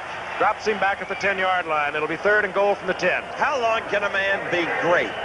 Ted Hendricks was the best, in my view, defensive player in the National Football League in 1971 with the Baltimore Colts the year they beat Dallas in the Super Bowl game. And it seems that he's never declined, at least up to this point in his career, in his efficiency. He's a a timeout really great called player. by Cincinnati. It's okay, Frank. Well, I thought maybe Dennis wanted to know about it. Oh, forget Dennis. Okay with me. Frank, forget the truck. That I would too. Curtis left. 84. Third down, 10. Oh, he went to that. Pete Johnson. Oh, Archie Griffin got that. Archie Griffin out of the backfield, and he just took the ball. And he's not all that tall to begin with. He got down low, spotted the corner of the end zone, and drilled it in. Now it's a Monday night football game. You know, there's two things that are unusual. That was a right set. In other words, Griffin came from the left halfback position. The linebacker on his side, Hall, would be covering him. It was a crisscross move. He got across there so quickly, he didn't have anybody covering him man for man over there. Good play. This keeps Chris Barr, and keep in mind that Oakland missed their first conversion following a penalty, and the Bengals are a touchdown and a conversion away from the lead. Quite a comeback. 1:52 remaining in the game. Set to kick off Chris Barr. Deep. Harold Hart, number 23. Art Whittington. The Bengals. Oh, yes. This will be Harold Hart from the end zone. And Hart gets an additional 4 over the touchback as he rolls out to the 24-yard line. Dennis Law takes him out of bounds. I'll give him that. He made it stick. At first it appeared to be an ill-advised judgment. Hart, once an 11th round draft choice for Oakland. Excuse me. Fighting my cold, my throat, and 102-degree temperature. Then they let him go. He was briefly with the Giants, for instance, and then in the midst of all the injuries to the Oakland backs, they got him back. Look at this 1-9 crowd. They're on their feet calling for defense. Stabler throws to Casper. Flag is down. It could be holding. Now they're going to get themselves in a hole. And Al Davis, one of the brightest men, maybe the brightest man in football, the crowd is on its feet chanting, was telling us, as I told you, don't sit on a lead. Oakland Oakland tried to do exactly that. We have 7:34 left. They're deep in the hole. Now they can't sit on it. Kenny has to make it work. But now they've got long yardage deep in the hole. Ron Schumann, who came in for shaking up Jim LeClaire earlier, has limped off to the Cincinnati bench. And so that's going to call for a bit of defensive adjustment. Reggie Williams also walked off, Frank. Reggie Williams has gone off.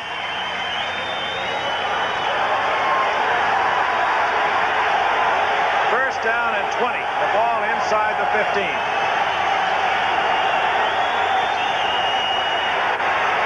Another flag goes down.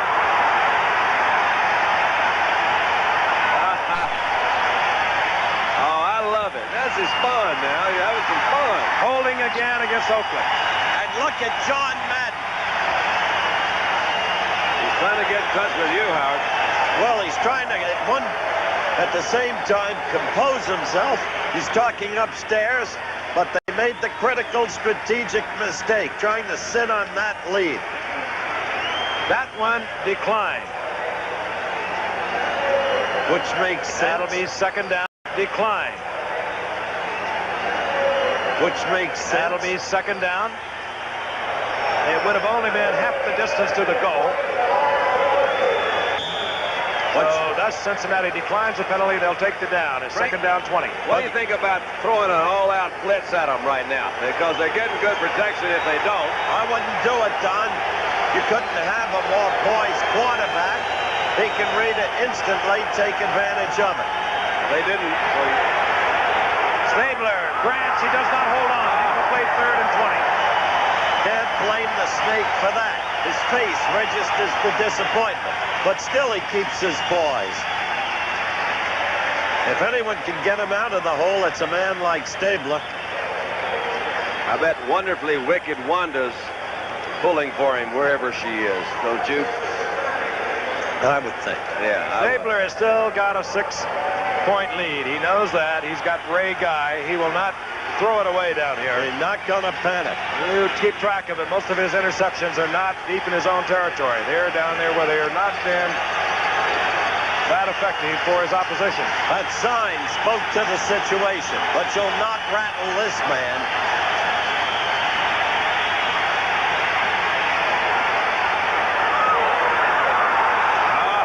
Incomplete.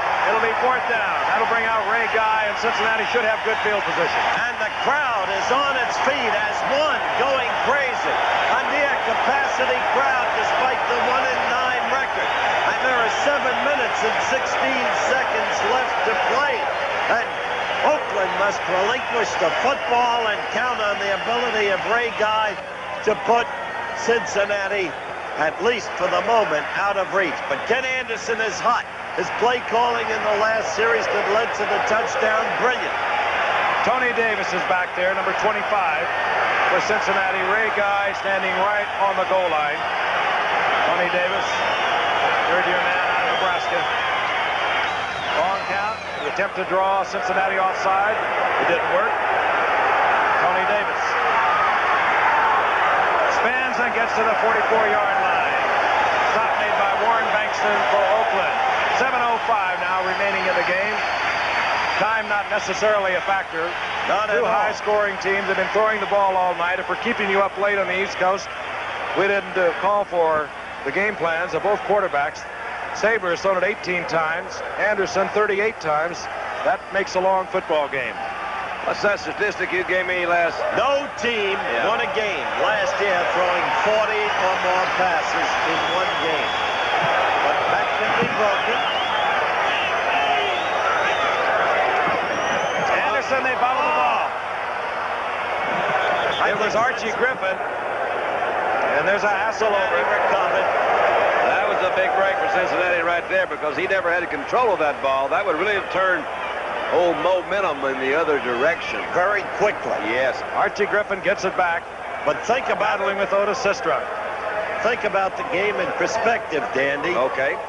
Cincinnati with 5 critical turnovers. Yep. Think of what could have been the way they played this game apart from those turnovers. Well, I thought about it. Oakland is still a struggling team, Don. They're not the old Oakland team. Second down, 11.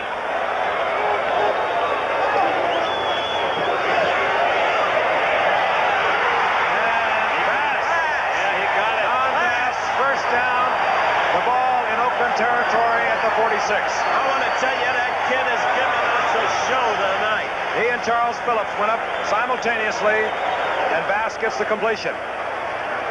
They closed down on him in the second half, as Frank mentioned, during the flow of the game, but he has still had a remarkable night.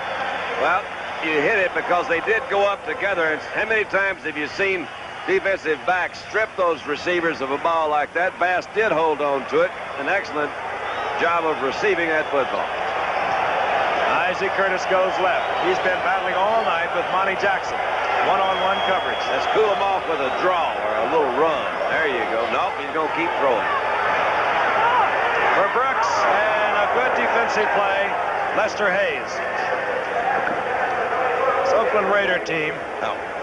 They will never choke on you in the clutch. That's Never his have. 40th pass. And what Anderson, in my opinion, there's Lester Hayes, and you are the man who started quarterback in this league. Anderson, in my opinion, has to not panic. He's got more than 6 minutes left, and it may be time, and it may have been on that very play, to move the ball on the ground. What do you think? Well, I thought it would be in a good time, but, you know, you pointed out, it is a good statistic that they have. Cincinnati has not run well against Oakland all night, so maybe they're not confident in their runs. I don't know.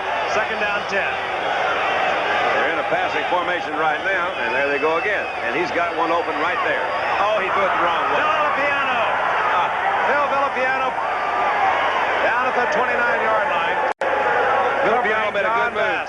He made a good move, too, Frank. He came back from that outside linebacker position, dropped into the middle zone, a little bit more into the middle than ordinary, and picked it off coming across the middle. I'll tell you, Anderson's face registered the whole thing as we look at this again. He now regrets, I'll bet you anything, that he didn't go to the ground. Villapiano read it. You saw him cut over. In fact, Anderson never even saw him or considered him in the play. That's absolutely right, because he was reading his keys. That time, Villapiano gave him great credit because it was a good effort. He read it, came back intercepted. On first down, Mark Van Egan pounds out, and here's where a young Bengal defense, if they want to win this football game, will have to toughen up. There's your story right there, up to this point. And it is not over yet, and that's not a cliche, because we have more than 5.5 minutes left. Cincinnati must contain Oakland. Whether or not they can do it, I don't know. Van Egan gets 6 yards. A second down and 4. The ball at the 35-yard line. 5:29, and the clock is moving. Whittington runs us forward short of the first down, out close to the 38. He had to get to the 39. Marvin Cobb tripped him up. There's Phil Villapiano. And call it a long yard. Oakland must get to the 39. The ball is resting just over the 37. Stabler's going to pass. The man is wide open, and he can't get it off. Oh, yes. Ross Browner, the great All-American from Notre Dame. And let me tell you, wide open downfield was Warren Bankston. And Cincinnati will have another chance. Glenn Cameron was in there too, Frank. He's the middle linebacker who's come in for LeClaire.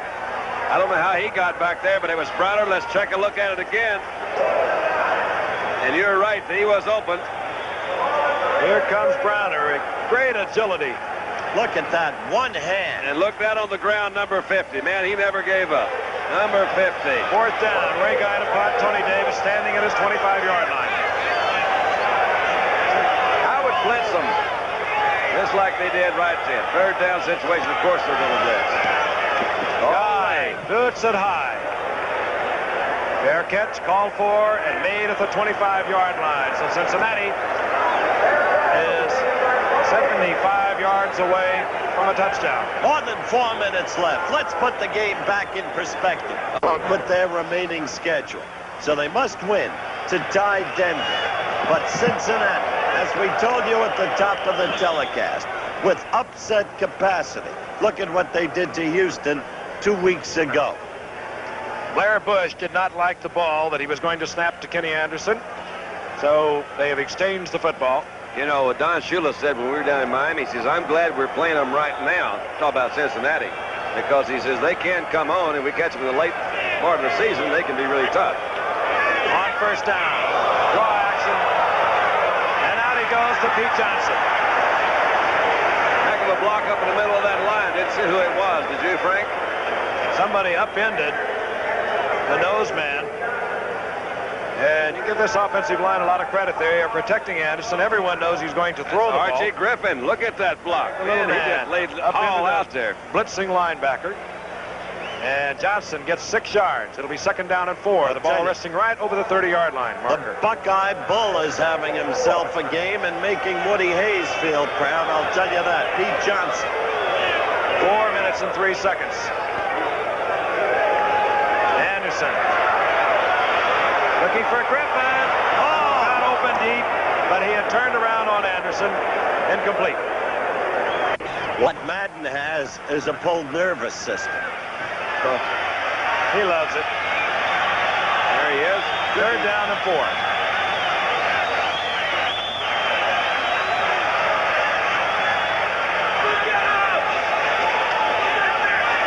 Hit it fast. Look out. Gone. Goodbye. Oh, was that a good Charles defensive Phillips play? read it perfectly. Did he ever? He sure did. Well, I don't think Anderson need be ashamed. That's 7 turnovers. On balance, he has played a fine game. You know, the timing was just off on this. It was a timing pass. He's been throwing to the other side to Curtis. This time, He looked at him all the way, looked Frank. at him all the way. He looked at him all the way, telegraphed that one. He's sitting back there. Charlie Phillips gave him plenty of room. Bass went out on motion that time from a slot position. Went down to get the first down, 5 yards. The reason I make the case for Kenny is the 2 key turnovers were fumbles, one picked off by Colsey for a touchdown, the other setting up a touchdown. Yeah, but it's almost time to hear from Willie Nelson, because I tell you, it's almost over. Whittington moves inside the 25. Still a lot of time. 3:40. What Stabler wants to do is put the 3 on the scoreboard, get away from a touchdown and a conversion for a lead for Cincinnati. Phillips, one of the many from Frank's alma mater, USC. Marvin Cobb in the Cincinnati defensive secondary likewise. My alma mater, SMU, is coming back, man. We're getting stronger and stronger, going to get better every year. Creative, innovative, a brilliant young coach, Ron Ray Meyer. Meyer. Ron Meyer. Ron, yeah. Whittington got 3. It's 2nd down 7. Van Egan gets to try, and this is what Stabler wants. Keep it on the ground, use the clock. Keep in mind, we'll get the 3 to move it out of a touchdown and a conversion lead for Cincinnati. Let's pause 5 seconds now and let our stations along the line identify themselves. Remember, all Kenny needs. KETV Channel 7, Omaha. Remember, all Kenny needs is a field goal. And the game's out of reach with 2:40 left. Yeah, he's going to get a touchdown, though. He's going to sit there and run it. He'll go pick him a little bit. He'll flip out there maybe a little while, give him a little flare pass. 1st and 10. There you go. Whittington. And turns on his 4-5 speed, gets to the outside and moves down around the 17-yard line. The kid's done some job, Don. He Whittington? really has. Yeah, he really has. You lose Clarence Davis, you lose Terry Robisky. You know, you've lost a lot. And this kid came in there and nobody even considered him. Gets 5 yards. It'll be 2nd and 5. He's got the good speed, though. You know, he really does. It's not really blazing speed. No, he's sneaky fast. Sneaky. Yes, sneaky fast. 2:21.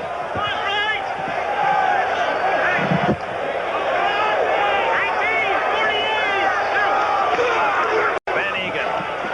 Oh, Van Egan found a gap and exploded into the end zone. That does it. Turn out the lights. The party's over. Well, it's all right. It was a good party at the end. We had some excitement. They say that all. Look at that block, number 63, Upshaw. Art Shell, number 78. Good things Huge must opening. end. Van Egan smelled it into the end zone. He went. I'll tell you, even little Whittington was involved in paving the way. What was he doing? Blocking. That's good.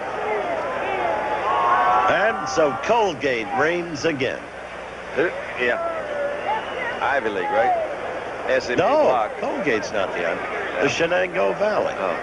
Unbeaten, untied, unscored on, uninvited. Under Andy Kerr. Uh-oh. Oh, that's too bad. That's Scott Perry being assisted off the field. Fine athletes. Had been trouble with injuries over the years, but anytime he's healthy, they like him out there. There he is. Mark Van Degen. Earlman on for the conversion.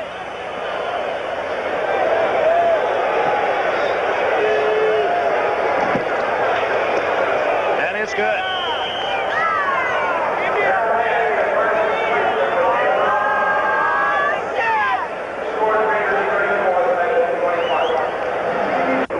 Ray Guy punches it. This will be Ray Griffin. He's in the end zone. Well, why not, Ray? Yeah, I agree with you, Ray. Come on. Whoops. And Ray Griffin gets out to the 18-yard line. Mike Davis down there to make the stop for Oakland. And so what started out to be a runaway on the part of Oakland Has wound up a runaway. No, I'm just kidding. turned into a good football game. It Cincinnati really did. without the turnovers. That would have been a different story, but then again, Oakland made a lot of those turnovers. You know, I don't remember when there was 7 turnovers for Cincinnati. Is that what it is now? 7. Now that's and none for Oakland. Now That's the difference. That's in the unusual game. too. And Oakland will tie Denver, and that statistic of throwing 40 passes or more and losing holds up. And then amazing what statistics do. Zip. Anderson had a deflection off of Archie Griffin, but Isaac Curtis cannot hold on. 2-minute warning coming up. Both benches will be notified, and we'll be watching that Oakland-Denver game December the 3rd right here on Monday Night Football. You got Ball at their own 19-yard line. 1 in 10. In America, winning is important. Archie Griffin on the screen. And a few of those Heisman Trophy moves by Griffin, and he gets the ball out to the 45-yard line. You think winning's important? No.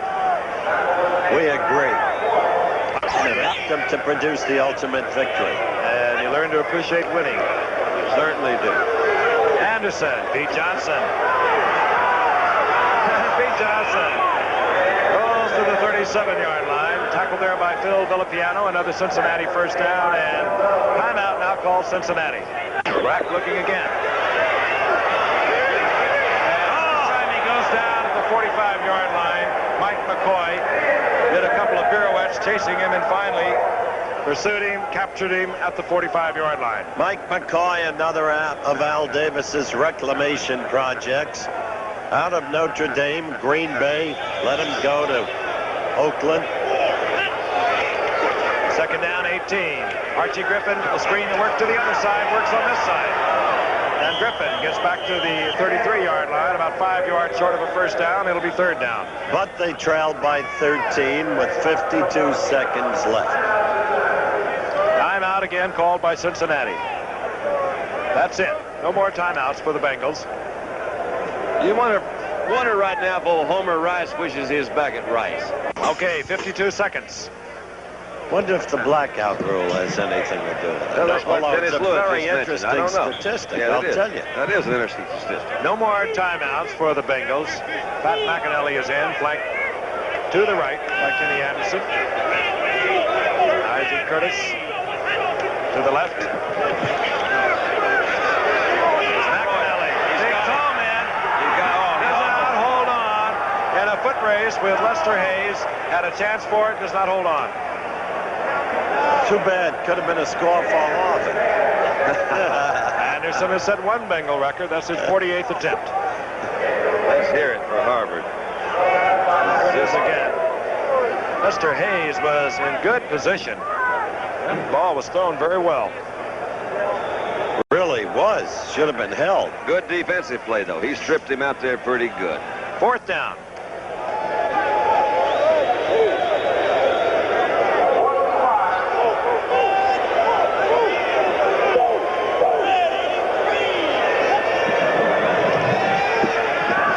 Archie Griffin, the screen.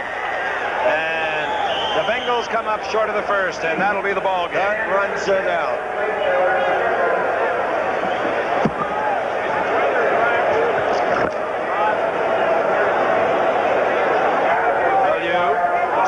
executive producer of ABC Sports is Roone Arledge. ABC's NFL Monday Night Football, of course, produced by Dennis Lewin, directed by Chet Forty. A couple of award winners in their own right down in the truck doing their usual fine job. Technical director Joe Nisi, associate director Rob Reiner, technical manager Dick Horan, unit manager Dennis Szabo. Oakland brings it up at the 31-yard line. David Hum is in there to run the clock out. Flag is down. Handed off to Booker Russell.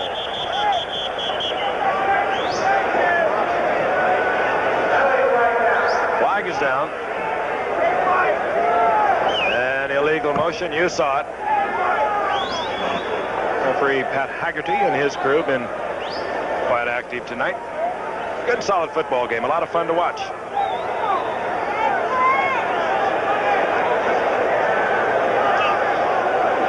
Number 65, offense. Mickey Marvin moved a little early for the Oakland Raiders. Started to say Matt never leaves the game. Always works it. Anderson on the night, 30 of 50, 388 yards, 2 touchdowns, 4 interceptions, however. First down, 15. Booker Russell. And this free agent out of Southwest Texas goes out to the 37-yard line. Personnel director Tom Grimes looked this man over last year and decided he needed an attempt, and they're very high on him as the Raiders made the ball club. 6'2", 230-pounder, and this football game is over.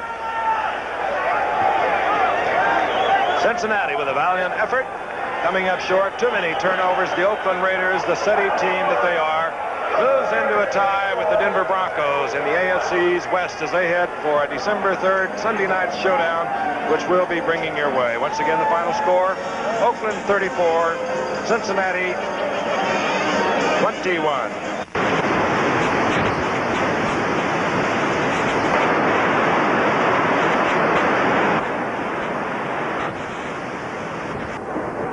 This is Kurt Gowdy, John Brody, the Oakland Coliseum, Oakland, California.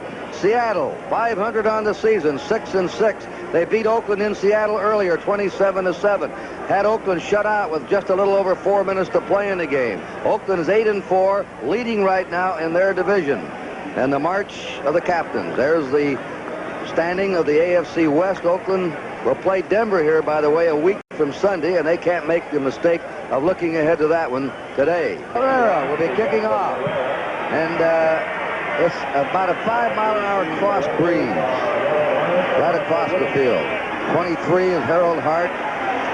22 is Arthur Whittington. Hart just picked up again, used to be with the Raiders. He's drifted from club to club.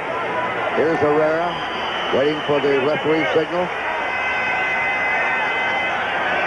Another packed and jammed house here.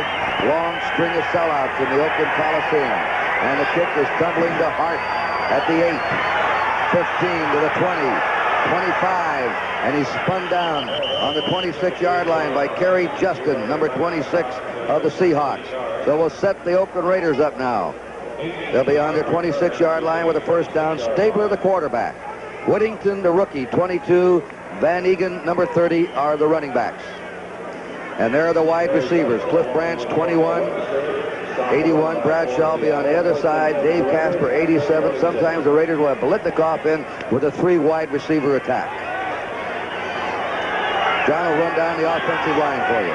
Kenny Stabler, 56.